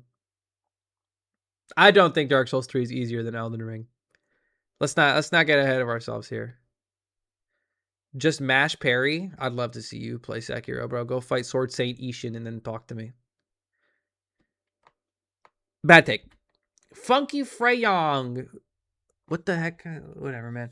Early 3D era video games, N64, PS1, PS2, GameCube, etc., were more fun because developers had no idea what they were doing, and every game controlled wildly different. Every game just controls it. Now every game just controls the same, and it's boring. Look at Armored Core, God Hand, Devil May Cry, Katamari. What the fuck, dude? What the fuck? Wait, Oni. Okay, dude, you just explained. You just contradicted yourself. You goddamn moron. What the hell is wrong with you? You just explained games that like excel. Either excel in like their one thing that they niche. Like Devil May Cry is the best slashing game of all time. You know, there are games like it that try to copy it, that try to like implement other mechanics, but it's one of the fucking greatest. It is the great. Fuck you. And Katamari is so wildly different. What are you talking about? What? What game does Katamari control like? I could give this guy 7 years to answer that question. There is no game like Katamari. The Katamari one is harder to argue with. What am I talking about? Bro, what? Oh, dude, you called it boring. That's kind of what I'm talking about. Devil May Cry 5 is not a fucking boring game. Like, Sure, okay. There are a lot of Devil May Cry likes. I'll give it that. Sure, I've never seen any of these fucking other games, so I can't really speak on that. But Katamari does not belong on that list at all. Riddles, thank you for the raid. We're talking about gaming hot takes, and we're making fun of this guy. And by we, I mean me. Those are good. Dude, Katamari is not a good example.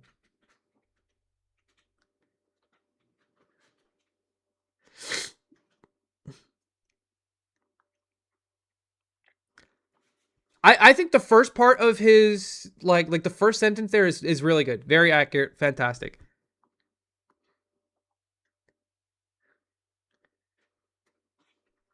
I think it's low key worded poorly, but he's on your side. Yeah, those are examples of good old games, not bad new ones. No, it's not. He says, hold on. Now every game just controls the same and it's boring. Look at Armored Core, God Hand, Devil May Cry, Katamari, Onimusha. That would imply that those games go under the controls the same and it's boring. Am I wrong when I say that? I think he said it backwards in the tweet.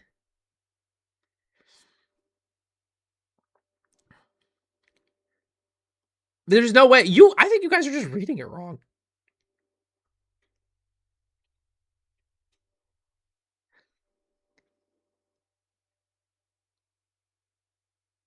Like, there's no way.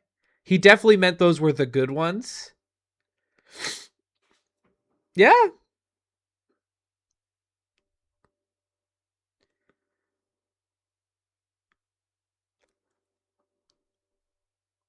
Those are all old games that play very different from each other. Didn't they just come out with a new Armored Core and a new Katamari and a new Onimusha? It makes way more sense when you read it like that. You might be right. I think that I think you have a good chance of being right that these are the games that he's using as early 3D era video games that were more fun because developers had no idea what they were doing. But like, you could also be wrong.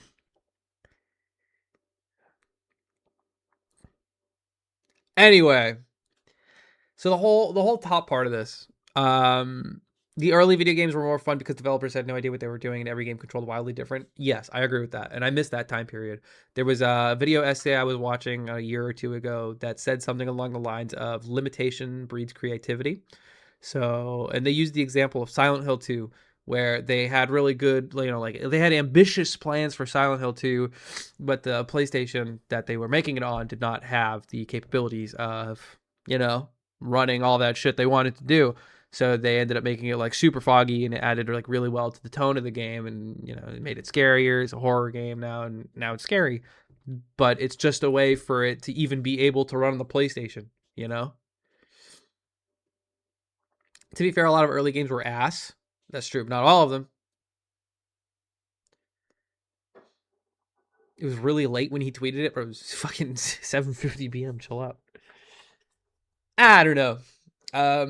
I do agree with the whole top part. I think old games did very good, and there's a lot of classics out there that deserve to be played, even if they're not perfect. It's cool to see where some of your favorite games may have gotten their inspiration from. Why is Bean screaming? He's got issues. But I will agree with the second part. I think his examples is where I took the beef from. Ghost Aldane, thank you for the prime. Appreciate that big time. Every game just controls the same and it's boring. I mean, that's like almost true. I think that okay, we can literally do this. Games coming out in 2026. I don't know what any of these fucking games are. Okay, can we put like real games coming out in 2026, not whatever the fuck any of this is? What the hell is that? What the hell even is that? Ooh, another Lego game. Ooh. Neo 3 is a real game. Nice. All right. Here's a better way. I can actually just list games off the top of my head. So they have that new fighting game coming out where it's Marvel characters. Just another fighting game, right? With assists. Ooh, they're really mixing it up there. Ooh. Then they have, I mean, Fire Emblem's coming out, but that's a sequel. But they're, expanding on, systems that already work, or they're expanding on systems. So it's like going to be new stuff, is what I meant to say. What else do they have? Fucking, there's no more games coming out. That's it. Those are the only 2 games. I guess it's only fair to like look at like the like new series stuff. GTA 6, that's a sequel. Yeah. I think he's right. Hot take though.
All right. Sorry. Pokemon doesn't need voice acting. Yeah, you can say about any, but nothing needs voice acting. Yeah. I think Pokemon sucks, bro. Sorry, Kenny G. I think you're spitting. Whatever. This is not really a hot. Is this a hot take? I don't know. This is a question mark take for sure. Pokemon needs everything. Pokemon needs a game that has more than 1 year of development time, is what I think.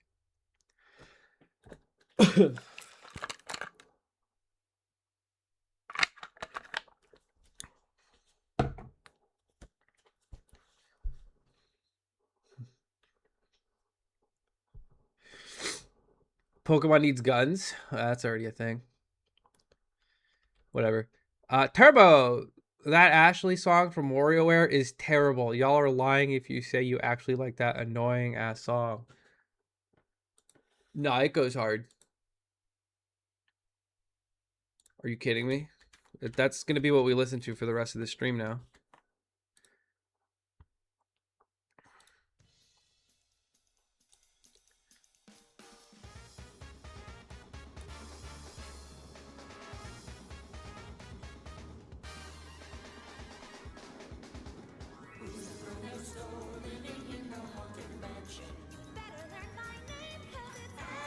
It goes hard, no?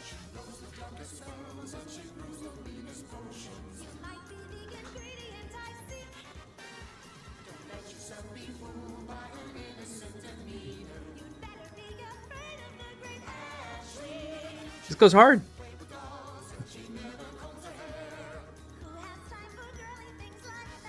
Real quick, I just want to say that like little line just made me think of fucking Fairly Odd Parents, like kind of like song. Not this part, after.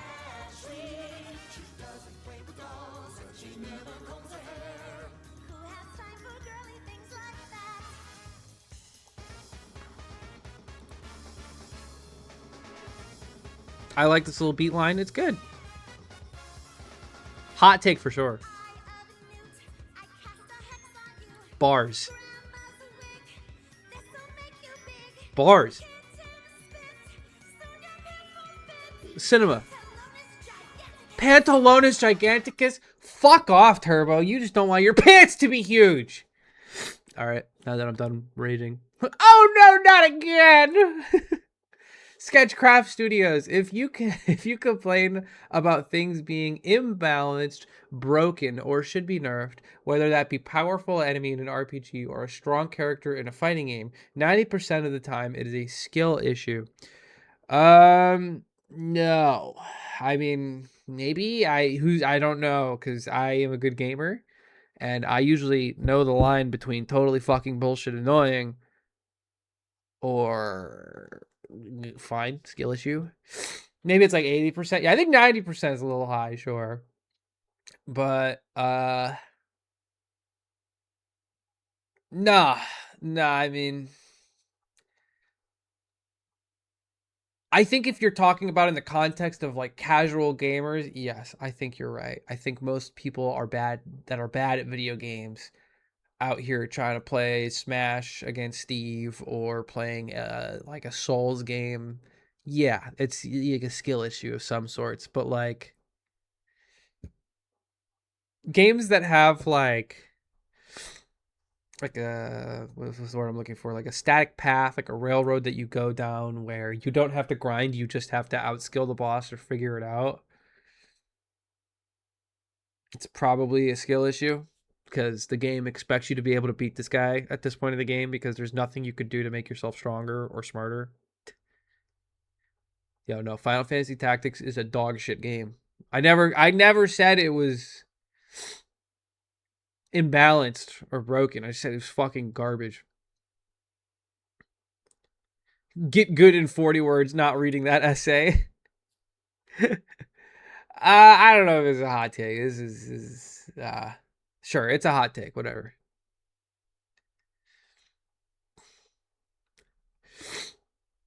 I think what a lot of people like complain about is not the fact that something is imbalanced or broken. It's more so the effect that it has on the gameplay.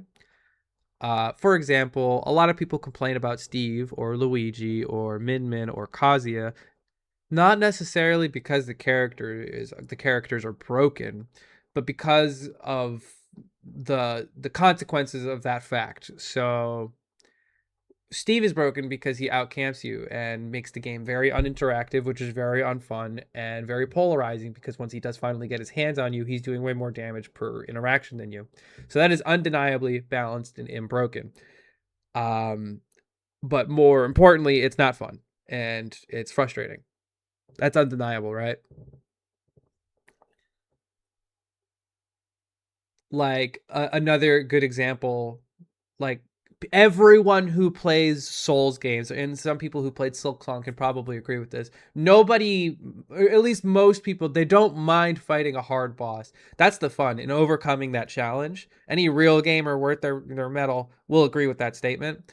The problem stems from the fact that once I do, or if I do lose, what is the punishment? Do I have to spend 10 seconds walking back to the boss? That's fine. I don't mind that it's challenging, you know? But if it's challenging and I have to spend a minute and a half going through some fuck ass gauntlet, I'm looking at you, Bile Water from Silk Song. That sucks. That is garbage and that is not fun. It's the consequences that people are complaining about. Some of the boss runs in Lies of P were fuck ass too. Yeah, that's fair.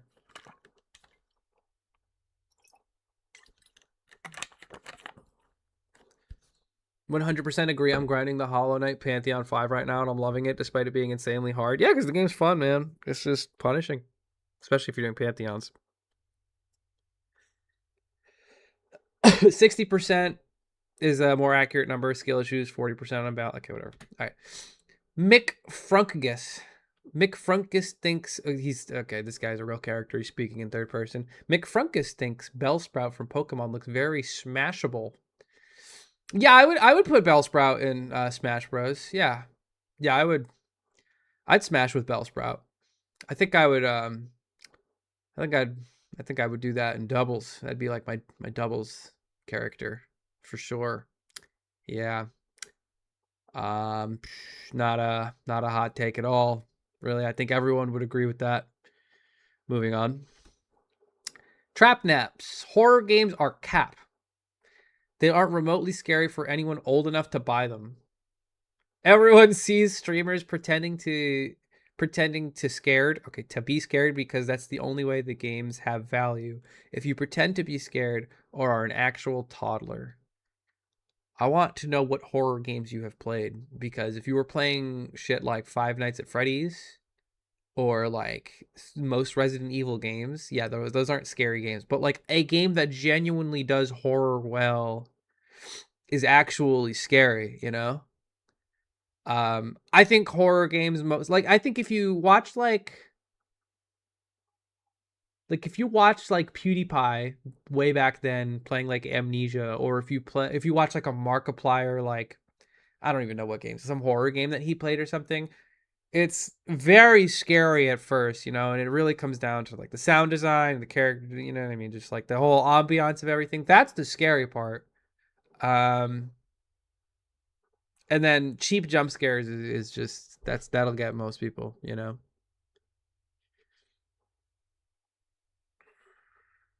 I don't play horror games, so I don't know what to say about this. I mean, there are genuinely some good horror games that make you scared, but usually once you like, you know, you play a game for long enough, you get comfortable with it.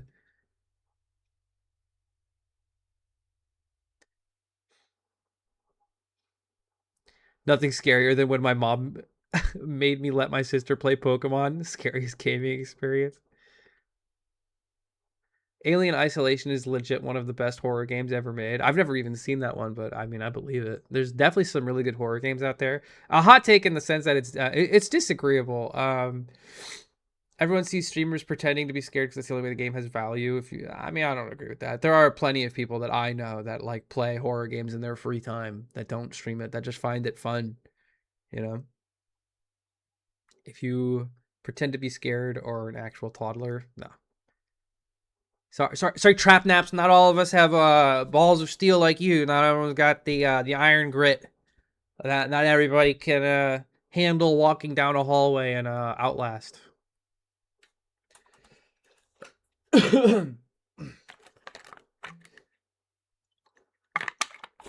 Also, you have to set yourself up to be a little scared too. Play in a dark room, nobody around. Light some candles or something, bro. I don't know. Resident Evil, yeah, that's not a scary game. Ultra Ego Mob. Okay. Brawl has the best competitive roster of any Smash game. That is wrong. I think it's Ultimate. Ultimate has the most characters.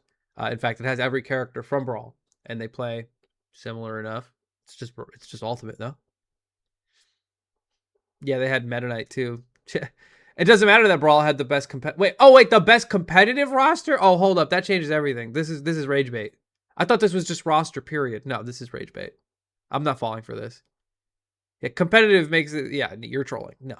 No, there's like 1 to 2 competitive characters. No. L rage bait. Get out of here. Daft says the next Smash game will easily be the most hated. That's not even a take. That's just a guess. Why? Why would you say that? I think the next Smash game has like the potential to be fucking awesome. Um,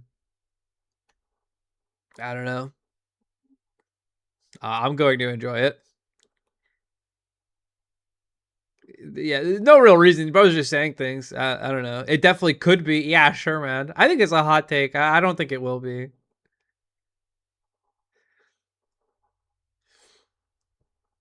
It doesn't even count as a take. That's what I'm saying, dude. The heck?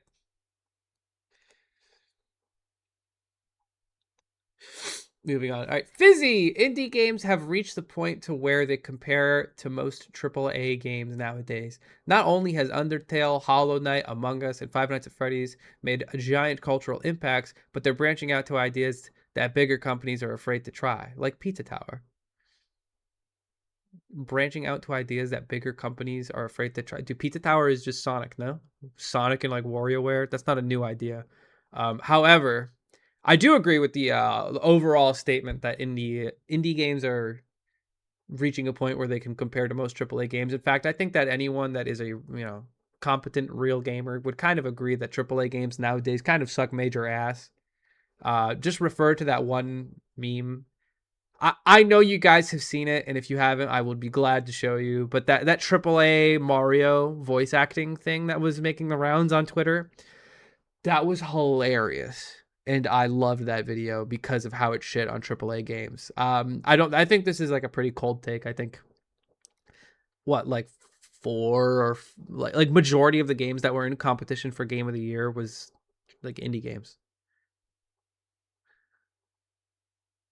You guys are not aware? Oh my god! Wait, there are two people that I know that are AAA Mario voice acting. You guys are gonna love this shit. Fuck, I can't find it on Twitter. Hold up. The AAA Mario game is the best. No, fuck off. Show me the tweet.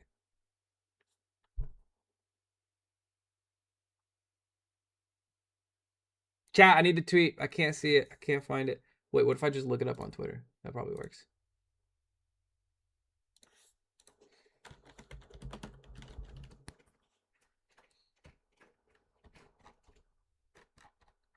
Wait, I can't immediately find it.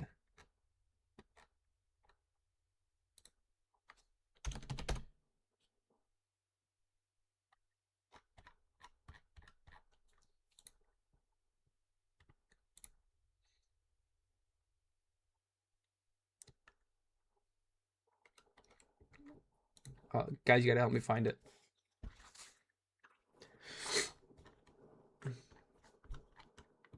Come on. I know it exists out there.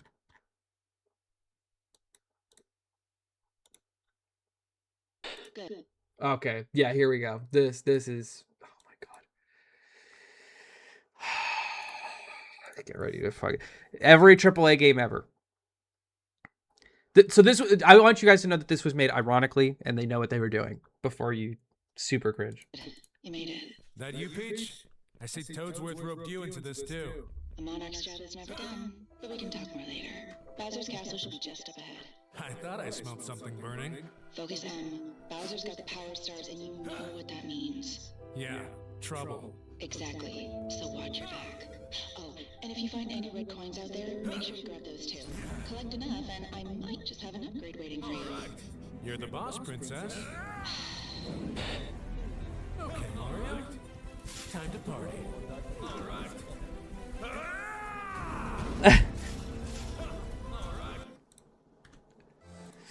Yeah. Yeah, it's bad. Yeah. Holy shit, he's got the zoomies. Watch this, please. Okay, hold on. Let me see this. What the fuck is this? All right.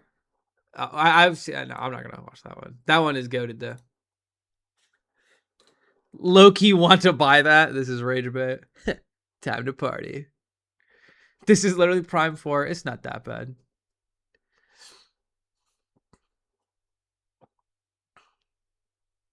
So yeah, indie games are definitely able to outperform that garbage shit. Like, I feel like AAA developers are like, we have solved what gamers like, and we know how to make jokes. There's also this one clip that I really like of it's Moist Critical. He's playing some game. I think it's like the Space Fallout one or the Space Skyrim one. I don't remember. But like one of the NPC characters is just like an asshole to you for no reason, and it's so obviously forced. And he just like the character like calls him a name or something, and he just like fucking throws his controller and he crashes out about it. And he's like, "Why? Why? There's no reason for you to be like this." Like they're just trying to make the character like an archetype, very obviously. Anyway. Low tier Rose Melfort. Long gaps between games and long running franchises ruin the hype once a game is out, even if the game itself is good. I don't know. I'm trying to think about like Smash, for example. This is the longest I think we've been without another iteration of Smash. And I'm going to be completely honest. I don't know if it's building hype. I don't think it is. I think that everyone is looking forward to the next Smash. At least that I talk to is like competitive people and content creators. So obviously we're hyped for it. But I want to say that this is a pretty understandable and kind of cold take for the fact that it's so agreeable. Like GTA 6, like, yeah. Incorrect buzzer. Wait, you think this is incorrect? I agree with what Sibo said. Wait, what? This is such a game specific thing. Yeah. Yeah. Games and long-running franchises ruin the hype once a game is out, even if the game. Well, I think you can't really count games like Silk Song or like something that only has like 2 games. Like when you expect something to come out, I don't fucking know. It is pretty game to game dependent. I'll give it up.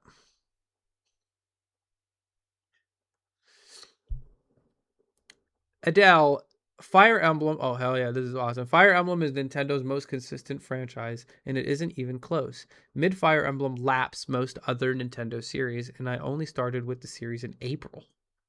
Okay, well, you fucking love Fire Emblem, so I love you because I love Fire Emblem, first of all. Second of all, Mid Fire Emblem laps most other Nintendo series.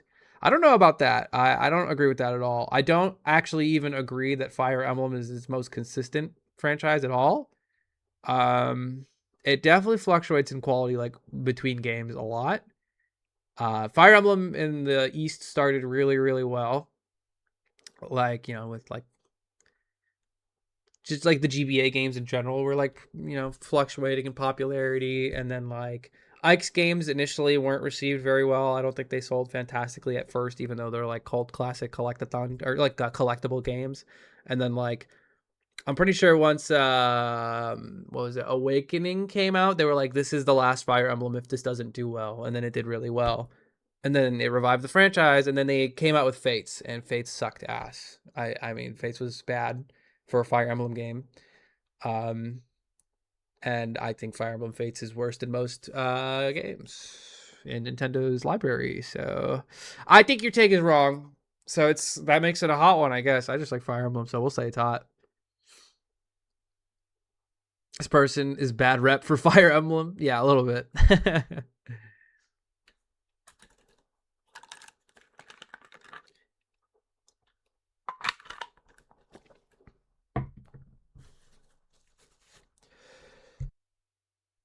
Yeah, this person definitely loves Fire Emblem. And power to them. Fucking amazing series. Great shit. Yeah. Death can't keep us apart. Wow.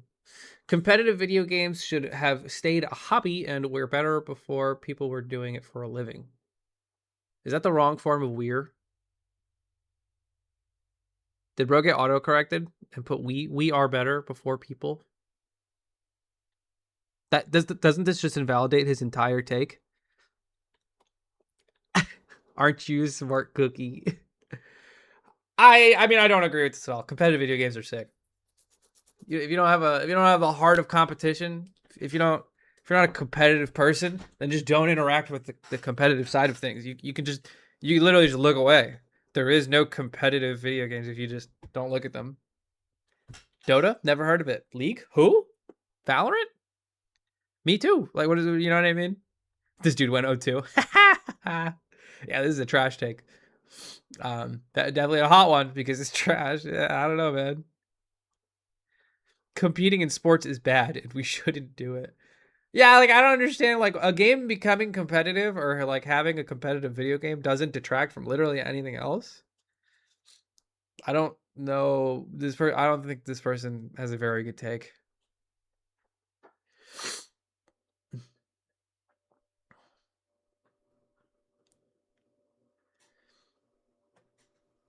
I think this dude's just getting smoked on Elite Smash and he's mad because he's getting smoked by people that are doing it for a living, in his words. You did what?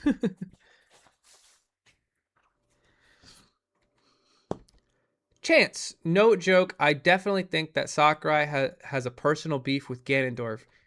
He's been dead last by not 1, not 2, but 3 Smash games. Loki, I definitely think he's not the worst in Ultimate because there are worse. Doc. That's just there's verifiable proof. I think this dude hates Ganondorf. I think he's like okay, I don't think he actually hates Ganondorf. I think he's trying to go for an archetype of slow heavy hitter, and he just wants Ganondorf to be that no matter what. And unfortunately, in a game that focuses a lot on mobility, um, yeah, you're gonna be a bad character. Sorry.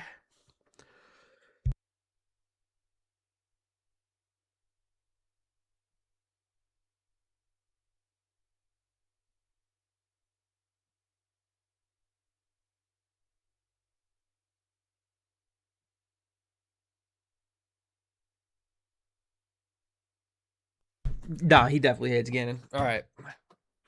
I mean, yeah. Wait, what games was he the worst in? Definitely Brawl. Definitely 4. Maybe Ultimate. So 3 is a maybe. Either way, yeah. There's probably characters he hates out there more. Oh, this guy again? He posted a second one? You get 2 opinions? There aren't any bad mainline Resident Evil games. I don't know, man. I'm playing through Resident Evil 0 right now. And I know that Resident Evil 1 plays just like it. And I think, and Resident Evil 6? No.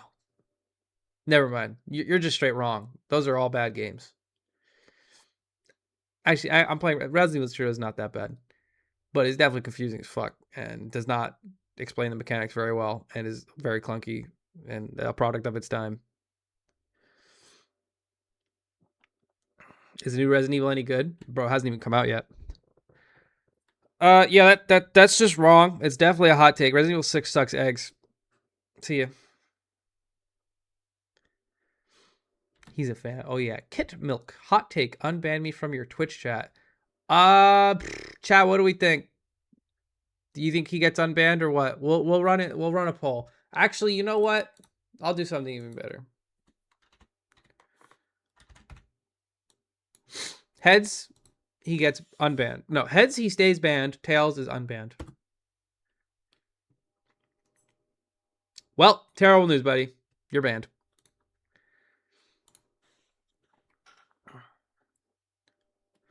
Pull up the logs. All right. I don't even know if I can, but I might have already denied like his thing, his request. Fuck, I need to hold on a second. Ain't no way we're pulling up the logs. Hold up. Give me a second. It's gonna take a second.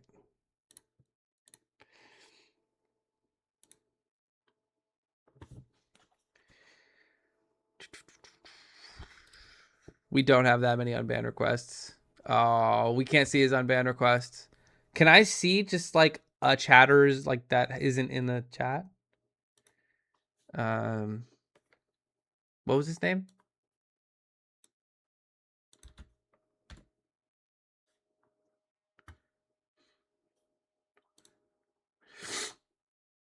/user.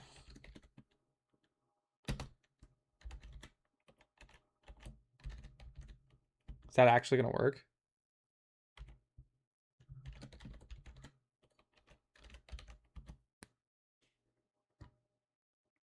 Okay, we can't find his stuff, so it's not gonna happen.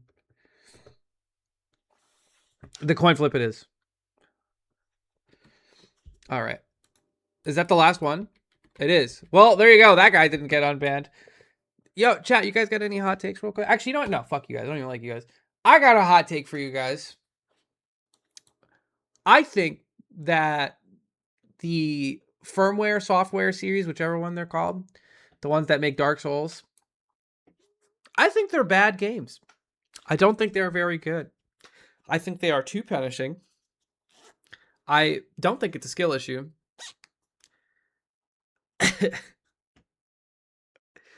FromSoft, that's the one. Yeah, they those are bad games.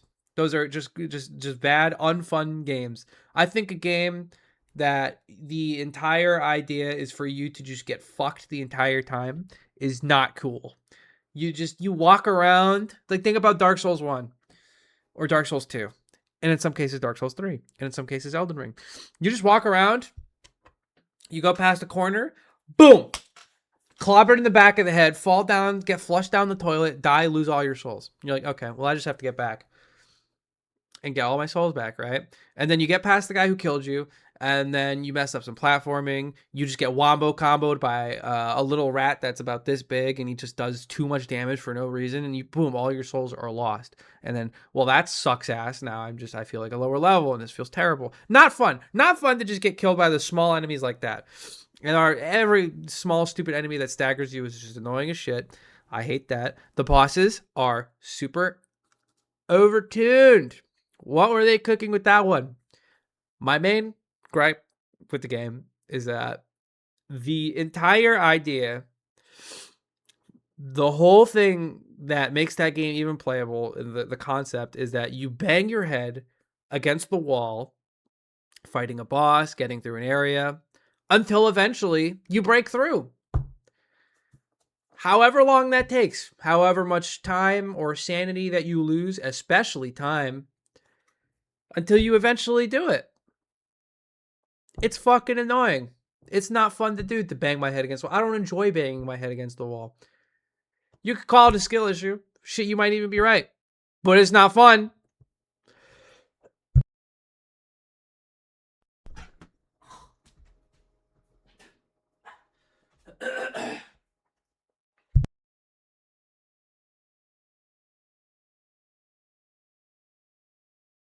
And most of the time, it doesn't even feel rewarding to finally beat that boss. You know why? Because I was just annoyed the whole time. Praying he didn't do a specific move. Praying I didn't get like wombo comboed by him somehow. I do not get that satisfaction from beating a boss. Most of the time, there are some times where I'm like, fuck yeah, that was earned. But most of the time, I say to myself, thank God that's over. That's not what I should be thinking after achieving something. You know what I mean? I think Sekiro is a good example of making a win feel earned while not being too bullshit. It still has elements of banging your head against the wall. Don't get me wrong. Looking at you, Sword Saint Ishin. Looking at you, Owl. Whatever, man. And Lies of P. I think Lies of P is a very good Souls-like, and it does the series well because it feels like you can actually first try bosses with your raw skill and fundies. It's pretty hard to do, but it's possible. If you've played the Lies of P DLC, Arlecchino, great fight. That's all I'm gonna say. Tick tock, tick tock. Romeo is on the clock, and you appear to be sucking my cock. Thank you guys for watching this video. For the hot takes, go ahead, like, comment your hot takes. Maybe we'll make a video on it. Probably not. Like it. Subscribe. I'll see you in the next one. Peace out.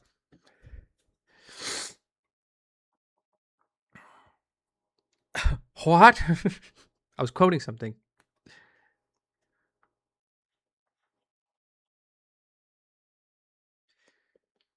Hot take, streamer ignores chat. Your take doesn't make sense if you like Monster Hunter. No. Monster Hunter is not the same thing. What are you, fucking stupid? Monster Hunter is lit. I get to hit a big ass monster. I get to learn the fight. And when I get hit, I drink a potion and I get back in there. I get right back in the saddle. I don't have to walk back to the monster for 5 fucking minutes thinking about, damn, I can't wait until he does another move for the first time that one-shots me. And I don't know. And it looks like... Lockie, where's that fucking video that you sent me? I can't see Lockie's name in chat. Here we go.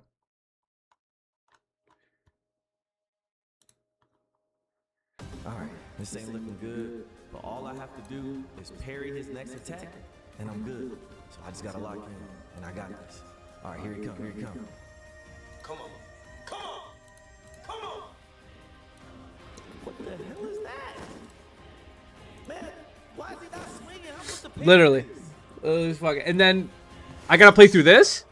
Is this nigga trolling me? Man, this some bullshit. What am I supposed to react to? Nobody winds up like that, nigga. Come on. Nigga, swing. Goddamn. Oh my God. Can you please telegraph this in a reasonable way? Fuck. Alright, you just trying to trip me up, huh? Okay, I'm not letting you trip me up. I'm gonna be patient. I just gotta lock in and just keep my eye fixed on that right arm, right? And then as soon as he starts to move, Bullshit. Bullshit. How is that supposed to be? And then in Elden Ring, you gotta go back and do it for 5 whole minutes, and he does that again, and you're like, when was the attack? This is literally all Souls games. Listen, I know I told you that Souls and Monster Hunter were like the same thing, Bergs, but like, it's way more fun in Monster Hunter, is what I was trying to tell you.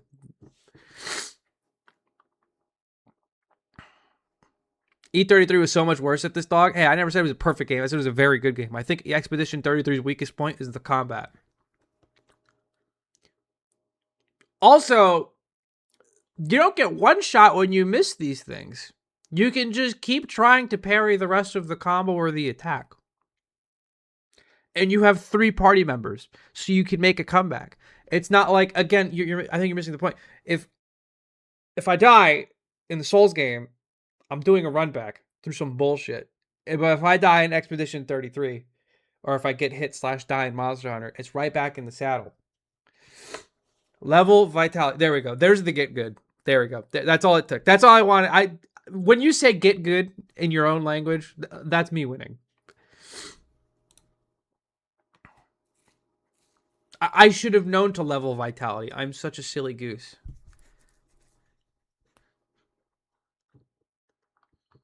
How dare I try to make a build? How dare I not know the meta? Shame, for shame.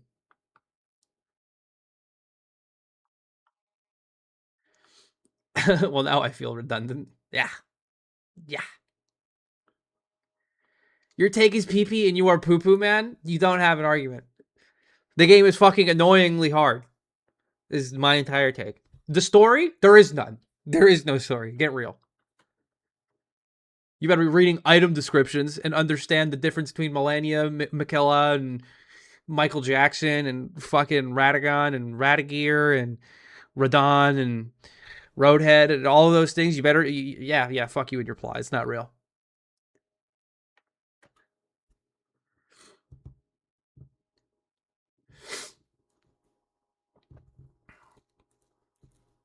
Do you want to roast my 2025 video game tier list? Last time I will ask. Just send it to me in DMs. I'll probably get around to it.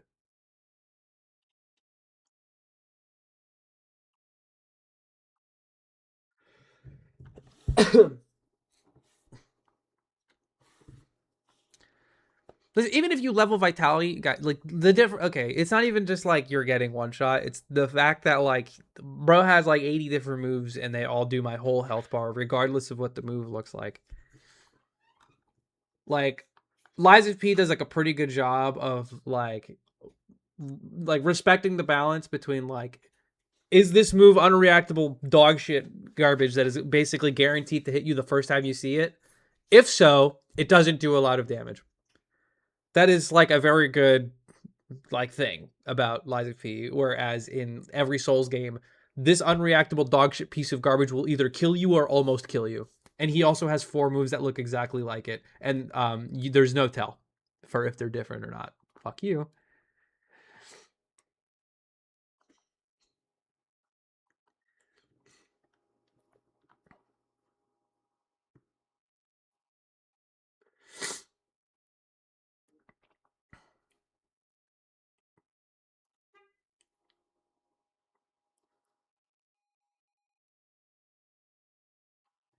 Hollow Knight is the best example of the game Dark Souls should be. That's an interesting way to phrase it, but I agree.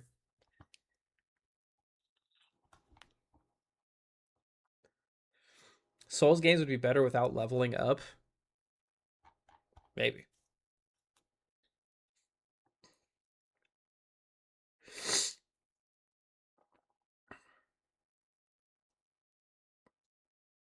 They use their unreactable get off me.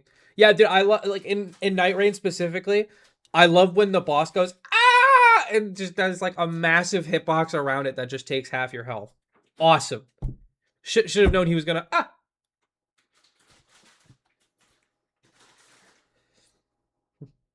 It's just a fucking health tax. That feels terrible.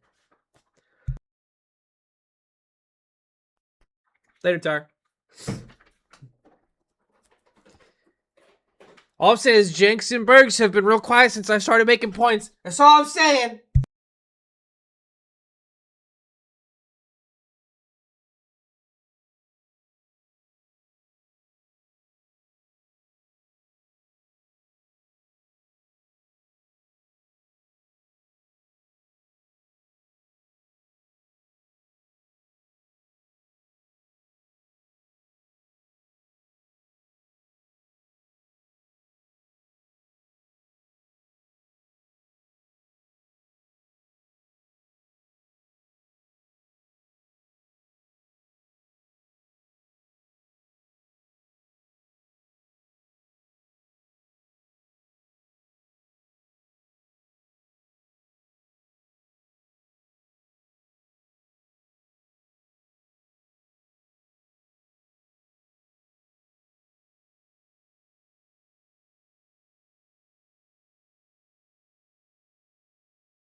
Evo. Yeah, no problem. Yeah, you guys did make a point, but then I made a point, and then you haven't retaliated.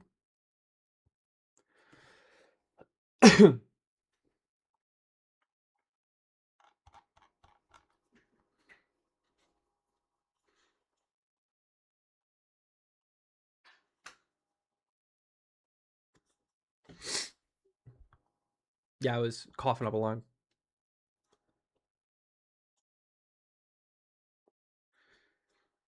You don't like the general gameplay loop of trying hard and keeping at it until you succeed? I mean, I don't mind it. It just has to be done well, which is why I like Sekiro and Night Rain. Not Night Rain, fucking Lies of P, because I feel like they do it better. Lies of P is a little less, like a little bit more guilty of it, but the fights are more fun and easier.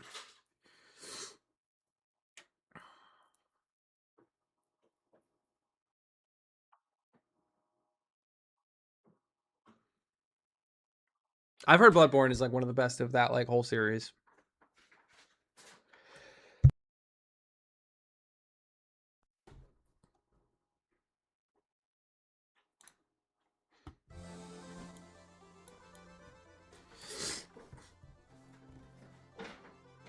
Hot take, if a game makes me feel bad, I don't enjoy it.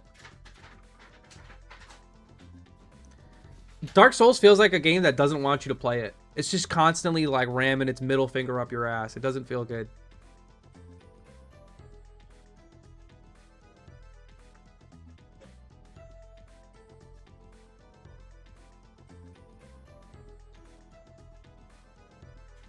Sekiro was my number 2 game last year. Very good. Oh yeah, let me peep your list.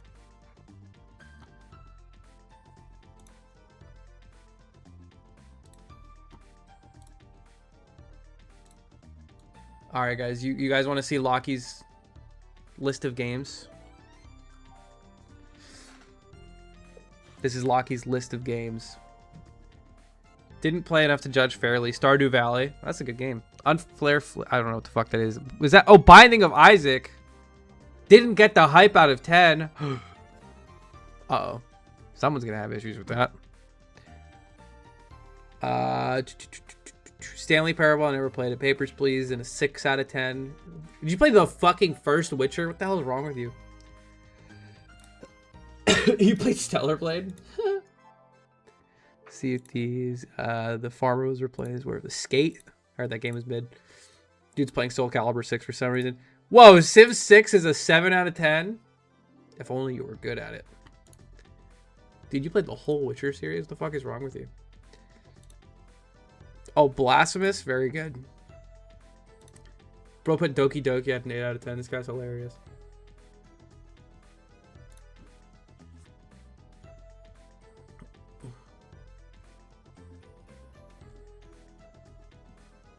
Baldur's Gate is only an 8. Actually, genuinely, so I actually agree for the most part, but why did it not go higher? Why did you not love Baldur's Gate to a 9 or a 10?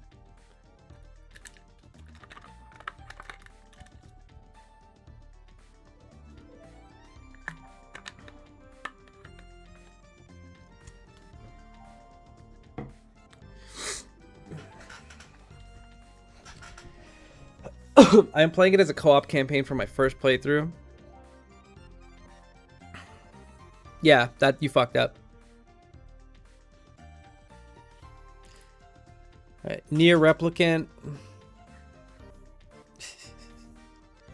Cuphead is very good. Takes Two sucked ass. You actually played Animal well. Get advertised here, dude. God of War Ragnarok is a very good game. Could be better. You put Elden Ring at a 9? The game is dick. The game is dick and balls, both at the same time. Witcher 3 also sucked ass. Portals are very good games. You put Vampire Survivors at a 9? What a god. Oh, I forgot you actually played and beat Disco Elysium. Thank you for putting that at a 10. I think that you like the this God of War more than Ragnarok. That's very interesting. Dredge as a 10 is also awesome too. That definitely archetypes you into some type of gamer. But I liked Dredge a lot as well. I don't know if I'd put it out of 10, but I enjoyed it. Yeah. A solid list with some disagreeables.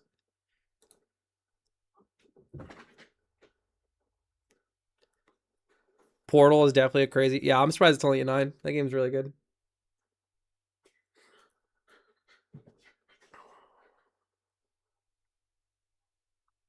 I think this year I'm going to do this basically. I'm going to make a list. 9 Souls is a 9 out of 10. Hell yeah. I don't think I've beaten any games this year, but I am replaying Disco Elysium. I'll put replays up on there too, might as well.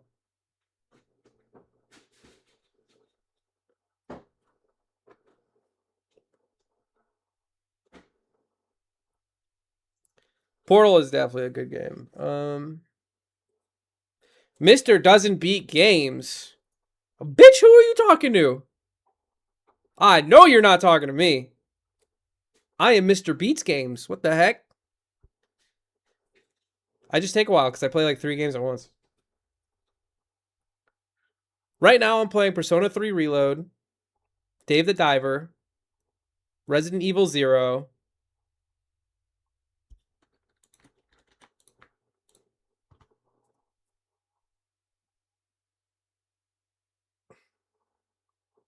I think that's it. Isn't there something else I'm playing?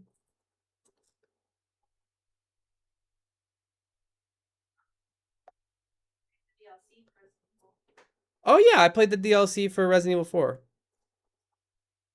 That was very good. Hey. That was last year, right? Was last month was December. Last month was last year. I'm actually, let me look at my DMs, see when did I actually beat XCOM 2.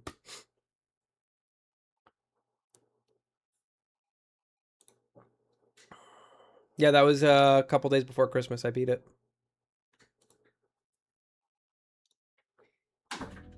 Yeah, DLC for Resident Evil 4. Oh, Prime 4, yeah.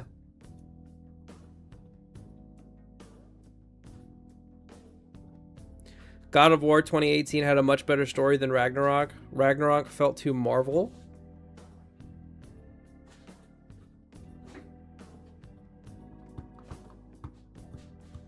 I would need a refresher on the original God of War, but you enjoyed both of them, so I can't really complain.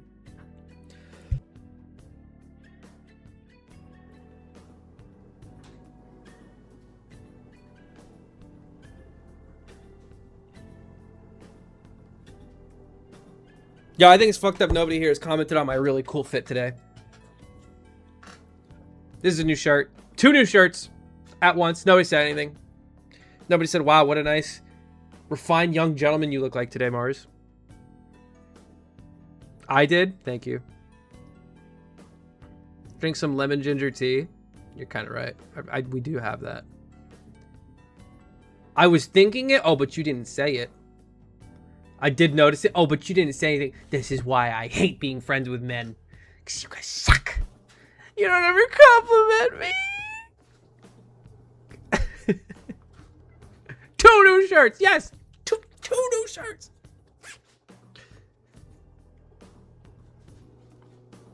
Sorry, pal. Damn. But it's new. That's the point.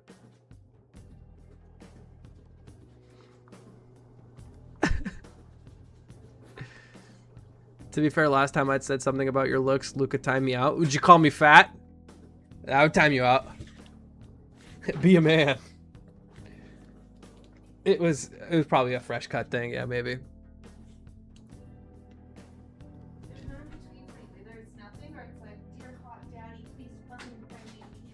Unfortunately, yeah, you're right, yeah.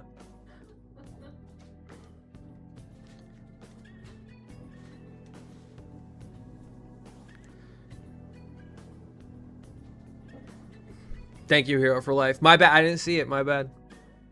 You're looking very cunty and handsome today, young man. Stop.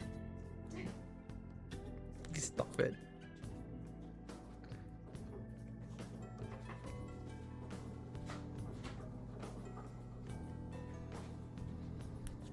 No, don't say I'm serving grunt. No, no. You got sucked in. You fell for it. Fuck, dude.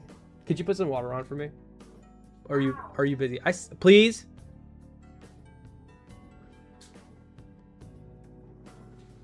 Oh, that was so hard to do. I was playing with our son. Yeah, he ran away from you. See what you do? Now he thinks he's abandoned. Oh, he came back. I was gonna say, oh, we rocking the gym fit for today, but I don't know. Yeah, you've never been to the gym, so you wouldn't know. What the fuck? It's Bergs. He deserves it. No, he doesn't.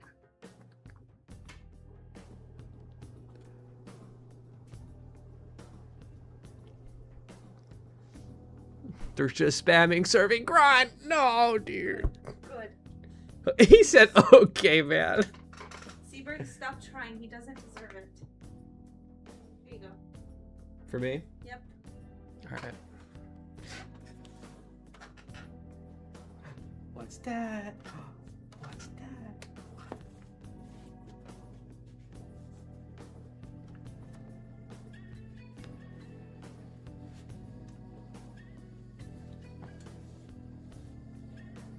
We're fishing.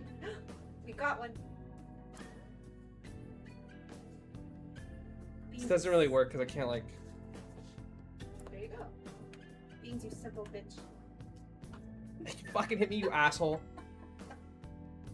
He said that one's for birds.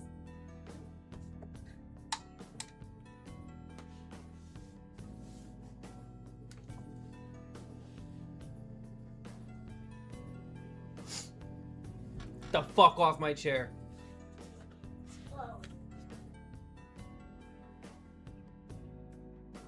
You want this back?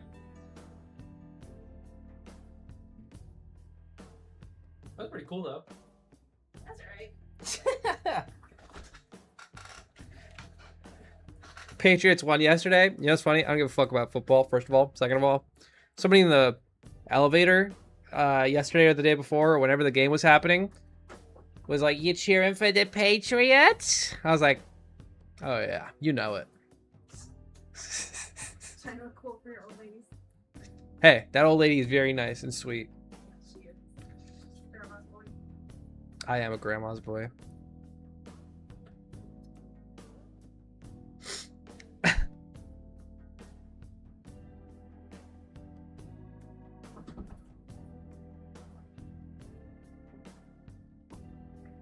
Patriots fans and Celtics fans fighting to see who is more insufferable.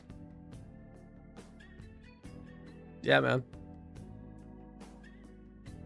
Who takes the cake though, Lava Lamp? If you had to give it to one gamer, one sport watcher.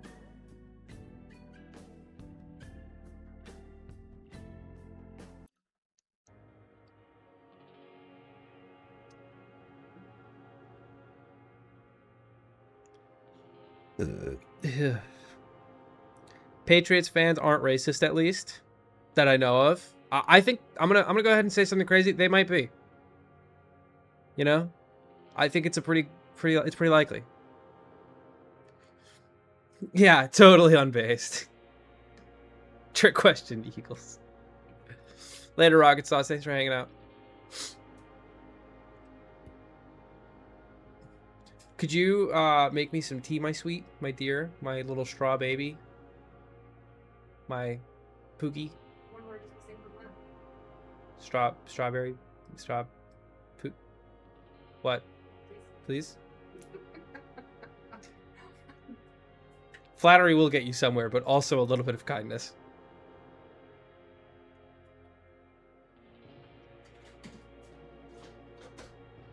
Thanks for doing this.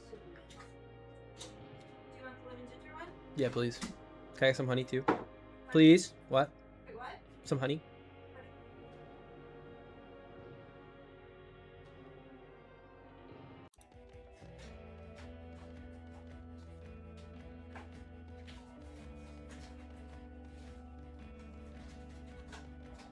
If your baby comes out bald, you can never come back here. Dude, he's probably gonna be bald.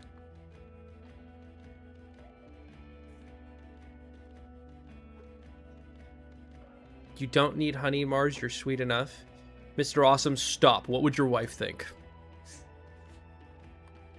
Did we run out of paper? Yeah. I bought like 17 boxes. They're all gone.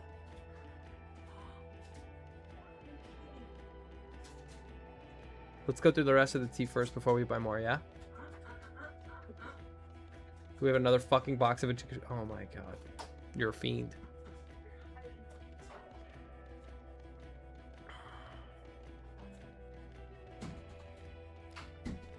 Imagine like being in the delivery room with your beloved wife and your child is finally birthed and the first thing you say is, "Holy shit, it's bald."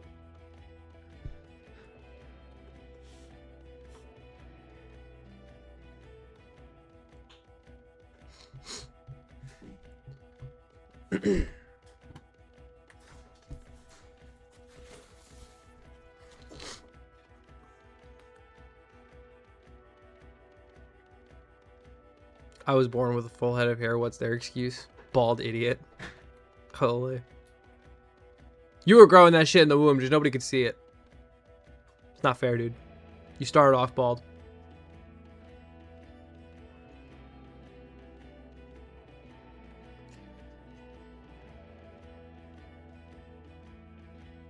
I couldn't stop laughing at my kid because he had the most weirdly shaped peanut head. What a fucking idiot. Hmm? Oh, they are definitely ugly as shit. I think most babies are fugly. They should be kicked. What? Are you upset that your student's not moving?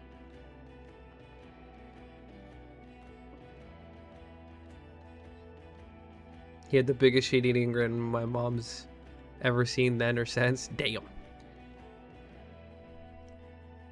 Babies are seldom cute. Never understood. Yeah, those little fuckers are disgusting.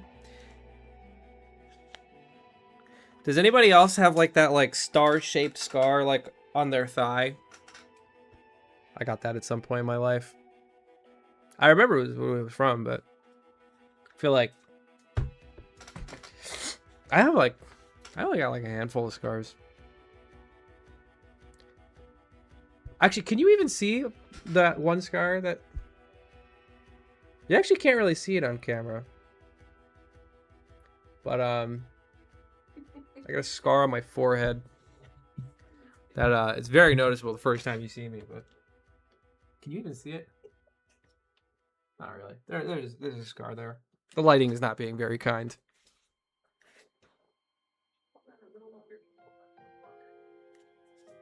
Get away. Shut the hell up.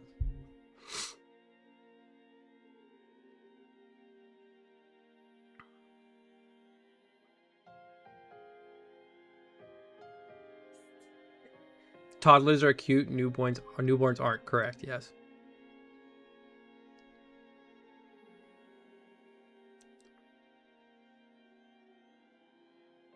Slipped under your bed frame. Damn, you deserved it.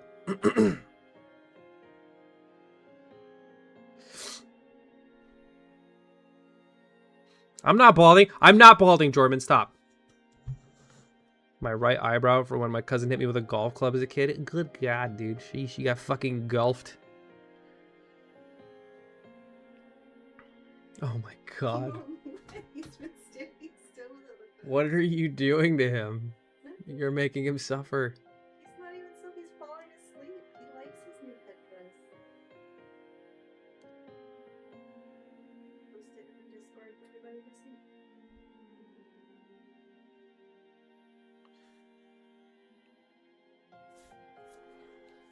I have like small hand scars just from like random shit throughout my life. I've got like is it my biggest? No, well, can you I don't think you can see it. No. That like little discoloration there on my elbow is a scar. And then I obviously have the one from my when I got my ACL repaired. You sent a picture, Mr. Awesome. Holy.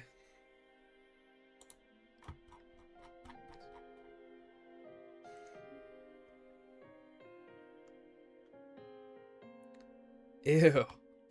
That's funny. Bro's got the crystal skull. Threw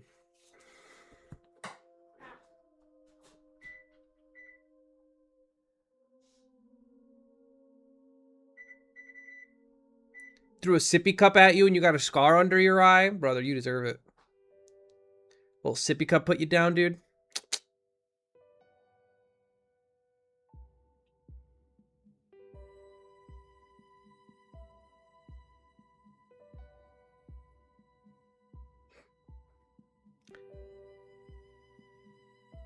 What sport did I was playing dodgeball, but I mostly play volleyball.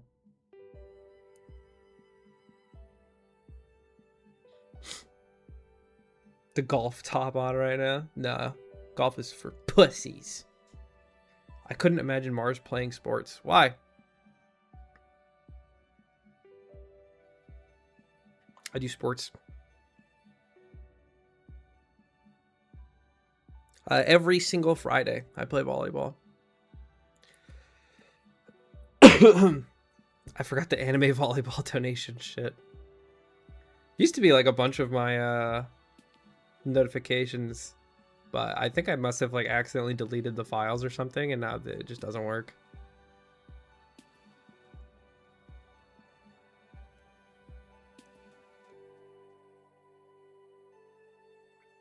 Grappling and gun sports. Is that not just like wrestling and like airsoft or just shooting?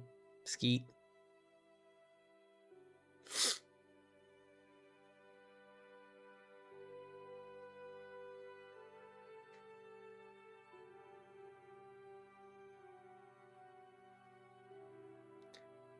Golf lets one day drink in a socially acceptable manner. That's true, man. I remember it's like my first or second time in Vegas. So in Vegas, all of the bars have like nighttime lighting. Tricks your brain into thinking it's like a socially acceptable hour to be drunk. So I went to, I don't remember, it was a bar of some sorts. And I started drinking. And then, I don't know, we were like going to go get food or something. And my ass was just like, what's going to be open at this time? And then like we walk outside and like it's just daylight. It's like 3 p.m. I'm like, wait, hold the fucking phone. Why did I think it was like 8 p.m.?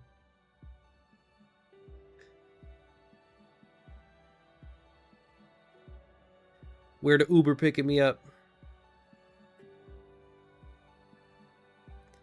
Getting shit-faced when golfing isn't fun. What's really fun is golf. No, I'm just kidding. I was just gonna say we have a bar at the volleyball place that we play at, so it's pretty cool. It's very common for people to play with a mild buzz, and it's pretty fun. It's a good time. You kind of sweat out most of the intoxication pretty quickly. The sun stunned you like a vampire. It really did. Bleh.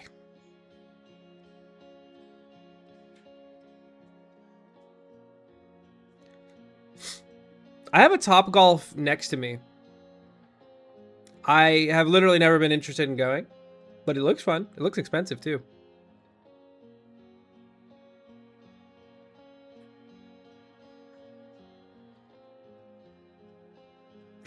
Wait, Luca, you did shot put in a 100-meter dash?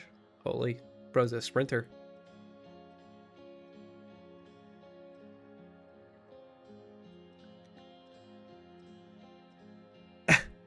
Mild buzz might make diving on the floor, the hard floor, hurt a little bit less. If you have good form, you really shouldn't be getting hurt while diving.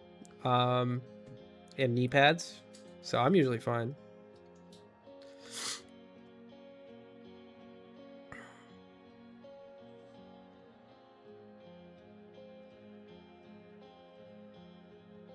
$40 for a lane for an hour. Yeah, but you want to like drink while you do it or eat something, some fries or some shit, right? So, I'm not like opposed.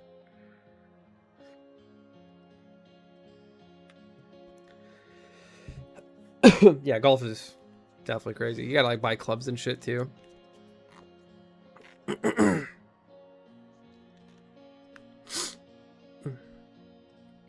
Do wrists have to hurt in volleyball, or is there a way? You mean from like bumping the ball all the time?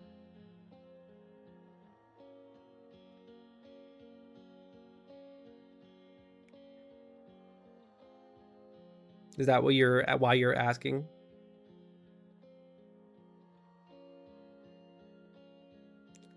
Gotta have strong wrists, my boy. For most sports, I mean, I guess that's true. I mean, eventually it just doesn't hurt anymore. Your body gets conditioned to the point where it's fine. Also, really shouldn't be like hitting your wrists. You're going for like the flats of your arms.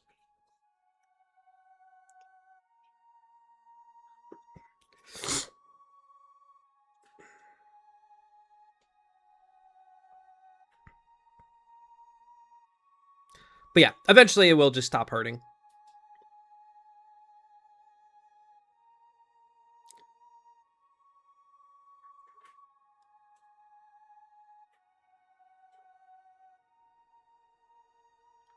Can't remember the last time you went mini golfing. I go mini golfing like maybe once a year. It's kind of funny because it's not like I make plans to do it. It's just like the summer. We're like, what the fuck do we want to do? Let's go mini golfing. Okay. Speaking of, there's a mini golf place, Yvette. There's a mini golf place at the mall. It's fucking massive. We should check it out. Did it finally open? Yeah, it opened.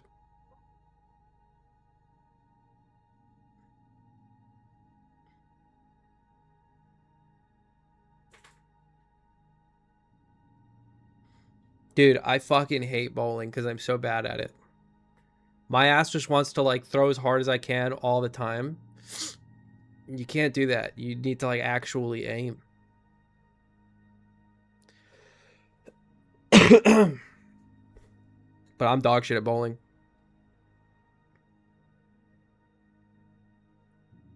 Do you use the railings for children? No. I did that one time because my friend and I wanted to see who could score the fewest amount of points with the guardrails up. I'm pretty sure he won.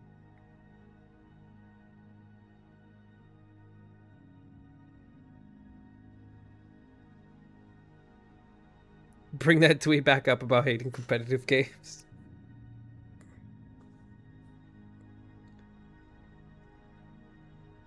Make your own fun. That's the dream, baby. That's the dream. Aim for TV. Win.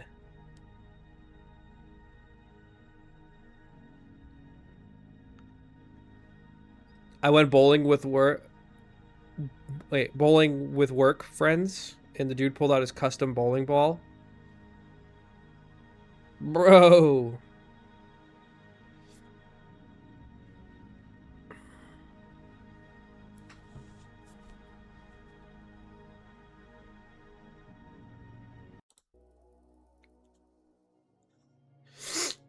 Yeah, I think I get the idea, Luca.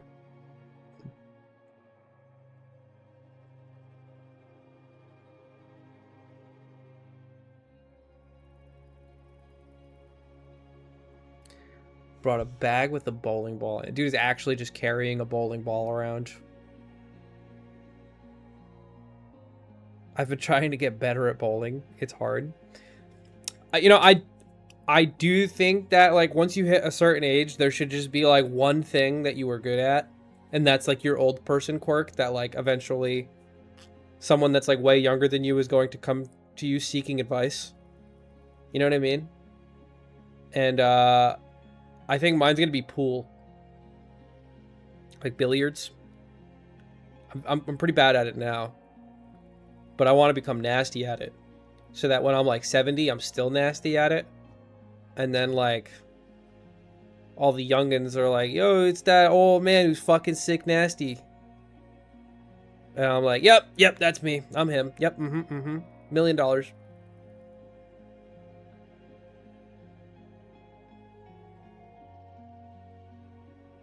Bowling is one of those sports that you can be good at as an old person.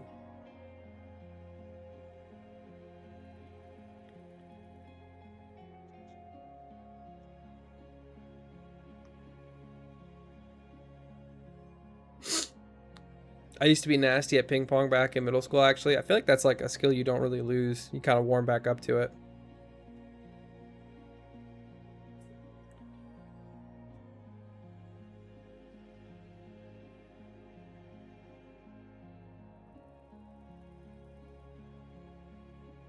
I got smoked by some old dudes at racquetball one time. Bro, they got power. I've seen people play racquetball. That shit crazy. A lot of people don't have hobbies, to be honest. It's sad. Yeah, I agree. So like, it's like how my dad was until like recently. Like he's always liked golf, but he never really like had, I guess, like a reason to go. But like in the last like year or so, he like joined like a league. He got himself like a new like bunch of clubs. And he's just been socializing more, so I'm happy for him. I hope he keeps doing the league or just some outlet for him to play golf.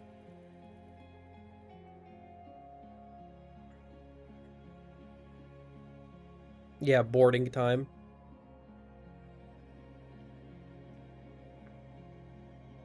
Hobbies are awesome. People should have hobbies.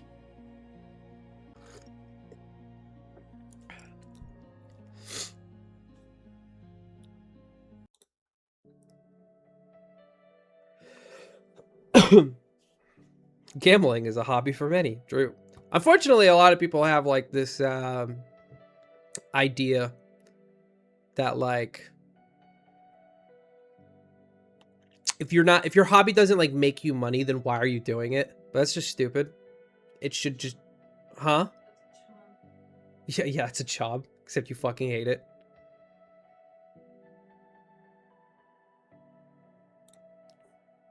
You should just have fun.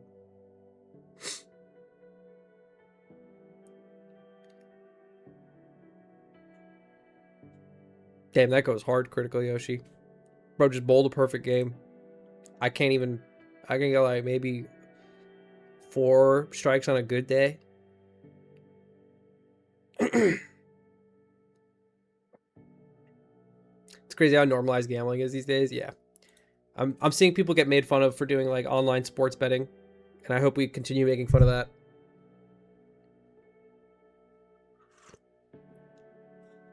He was a bowling machine.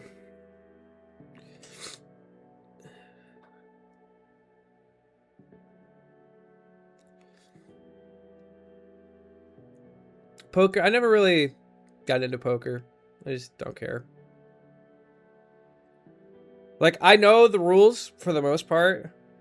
I have trouble like determining like is a flush more than a straight or is a straight more than like a 4 of a kind. Like, you know what I mean? Like, I don't know the scoring system basically, like what trumps what. I know the combos, I know the pairs, I know the suits, all that shit. I just don't care to like play it.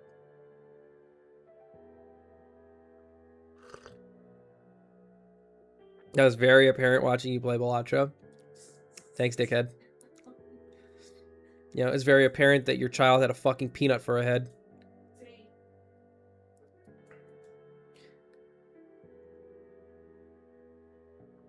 Have you seen EE and Light play poker? Dude, I actually have a small story about that.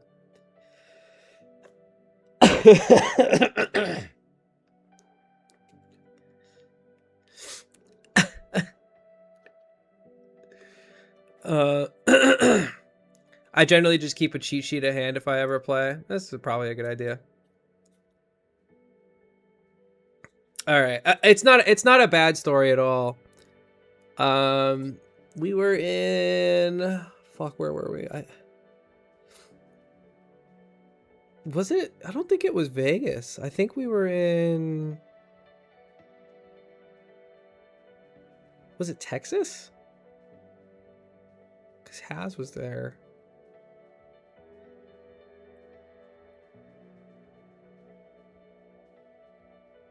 There was some tournament that I went to.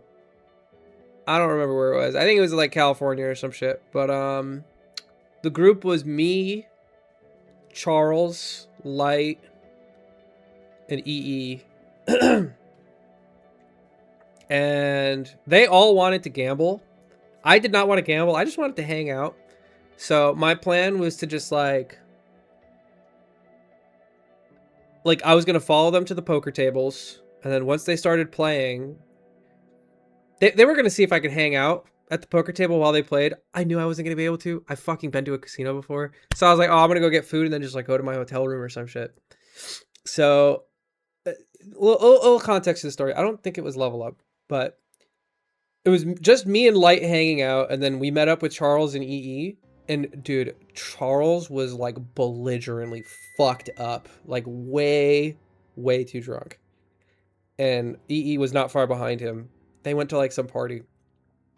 And we were all just like, dude, you really shouldn't gamble when you're like this, obviously. And he's like, no, fuck you guys. I'm gonna fucking do it. Fuck you guys. Fuck you. I'm rich as fuck. Fuck you guys. I'm like, all right, man. You want to piss away a couple $100? Who am I to stop you? Have fun. Live your fucking life. Only a little way too drunk. So we told him not to do it. It was a fucking terrible idea. So they all put in however much fucking money. Charles puts in specifically $200. This is important.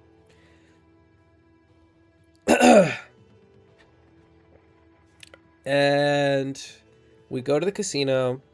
I drop them off. And I'm like, all right, I'll be around. If you guys finish up quickly, I might walk back. We can all hang out. I'll catch you guys later. I go sit down somewhere. I go on my phone. I start looking up places. I'm like messaging Haz for some reason at the time. I'm messaging Panda. And then I get a text from Paris that says, can you pick up Charles? I'm like, well, that's not good. Did he throw up or something? And he just says he lost all of his money. I was like, it's been maybe 5 minutes. What the fuck happened?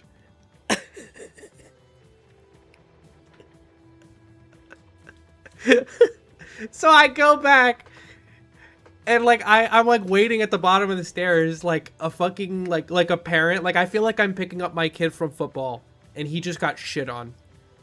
His entire team just got fucking destroyed. And he's just like, he walks downstairs, he's very upset with himself or just at what was going on. And I was holding back a laugh because it's fucking funny. I was like, what happened, buddy? What's going on, dude? And he was like, I fucking lost $200 on one hand. I was like, what happened, dude? And he explained to me the play and I didn't fucking understand it at all. But the entire time he was like, this fucking asshole kept like fucking challenging me. Like it was no chance that he had a better hand than me, but there was a very slight chance that he did, and he fucking did. But my hand was amazing. He was such a piece of shit with his stupid fucking Rolex watch. Like, oh, I have money. Like, oh, I can play poker. I can put 200 on a hand and not even give a fuck. Fuck that guy. And I was just like, dude. And after everything he said, he was like, I'm not even mad. I'm not even mad. Like, I knew that could happen. Like, I knew that I was probably going to lose $200 when I went there. I'm not even mad. But fuck that guy thinking he's better than me and pushing me to bet more. He's like, I'm not even mad. Let's just go get tacos. And I was just like, all right, man. And we have like the entire 15-minute walk to the Tacos El Gordo. I think that's San Jose. The entire fucking time, he's just fucking mauling, but reassuring me that he is not mad at all. And that's it. He lost $200 on one hand, and he fucking hated that guy. And he fucking hates poker, and he's not mad. Yeah. Chuck fucking nasty, dude. And the wholesome part of it is like, so we're just like eating tacos. And he was like, you know what? You know why I'm not even mad? Because I get to be, like, I get to fly from Hawaii. I get to see all my best friends. I get to hang out with you, Tyler. This is fucking awesome. I don't even care. I'm not even mad that I just lost $200 because this makes it worth it. I was like, damn, Charles. I love you too, man. And it was a very wholesome Chungus moment. It was sick. He was very drunk while he said all that, which honestly made it more heartwarming. It's about his best buddies. Yeah. Shout out Charles. I'd like to see him soon. How long did Light stay at the table? We ate at that taco place for like an hour and a half, maybe an hour, because he would just take a bite and then just like talk about random shit like Nintendo or how much he loved me. And then he would take another bite and then would rant for like 15 minutes. And then eventually we just went back and picked them up. And then I think we all hung out.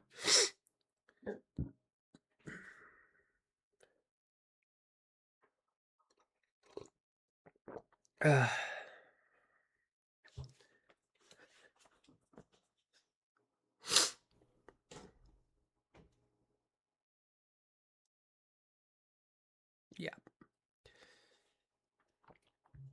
Me when I go all in on the flop goes hard.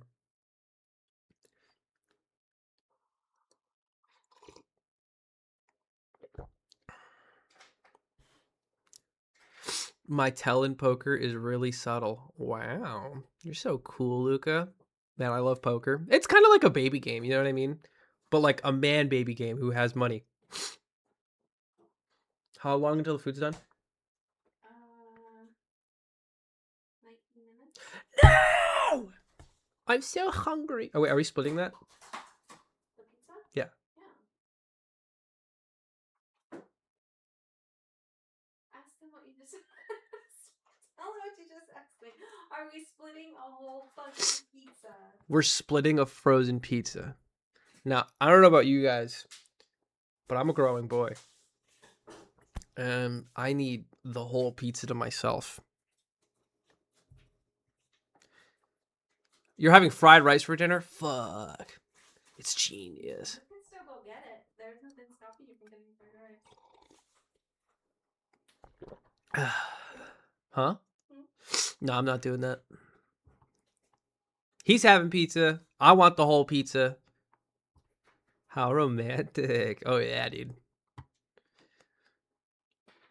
I'm having some leftover shrimp tempura and buffalo wings. Sounds awesome. Eat a little slower. No. No, I'm happy with half a pizza. I brought us a salad to share, so. What, a salad? Yes, we're eating pizza and salad. Oh, cool. Well, that's fine. I'm pretty hit or miss on salmon. Like lately, I've not really been liking salmon.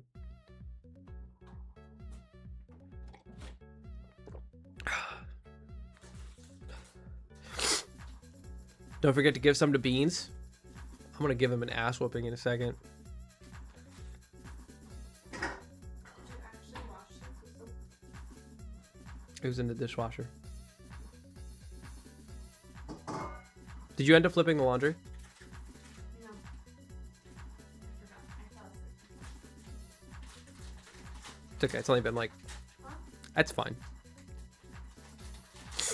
All right. I got some chores to do. Tomorrow, maybe I'll do some Iron Mans or something, depending on what I'm feeling. Iron Mans until I tilt.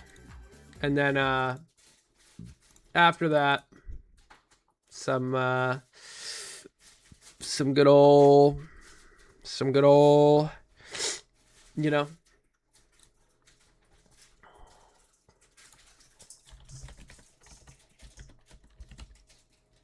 Prime 4. This time for sure. I don't think I have the flu, by the way.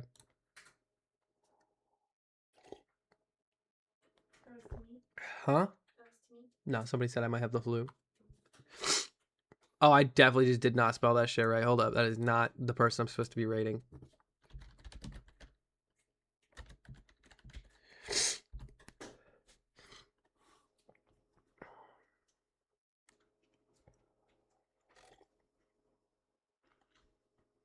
It's a neat mug. Yeah, I need a new one.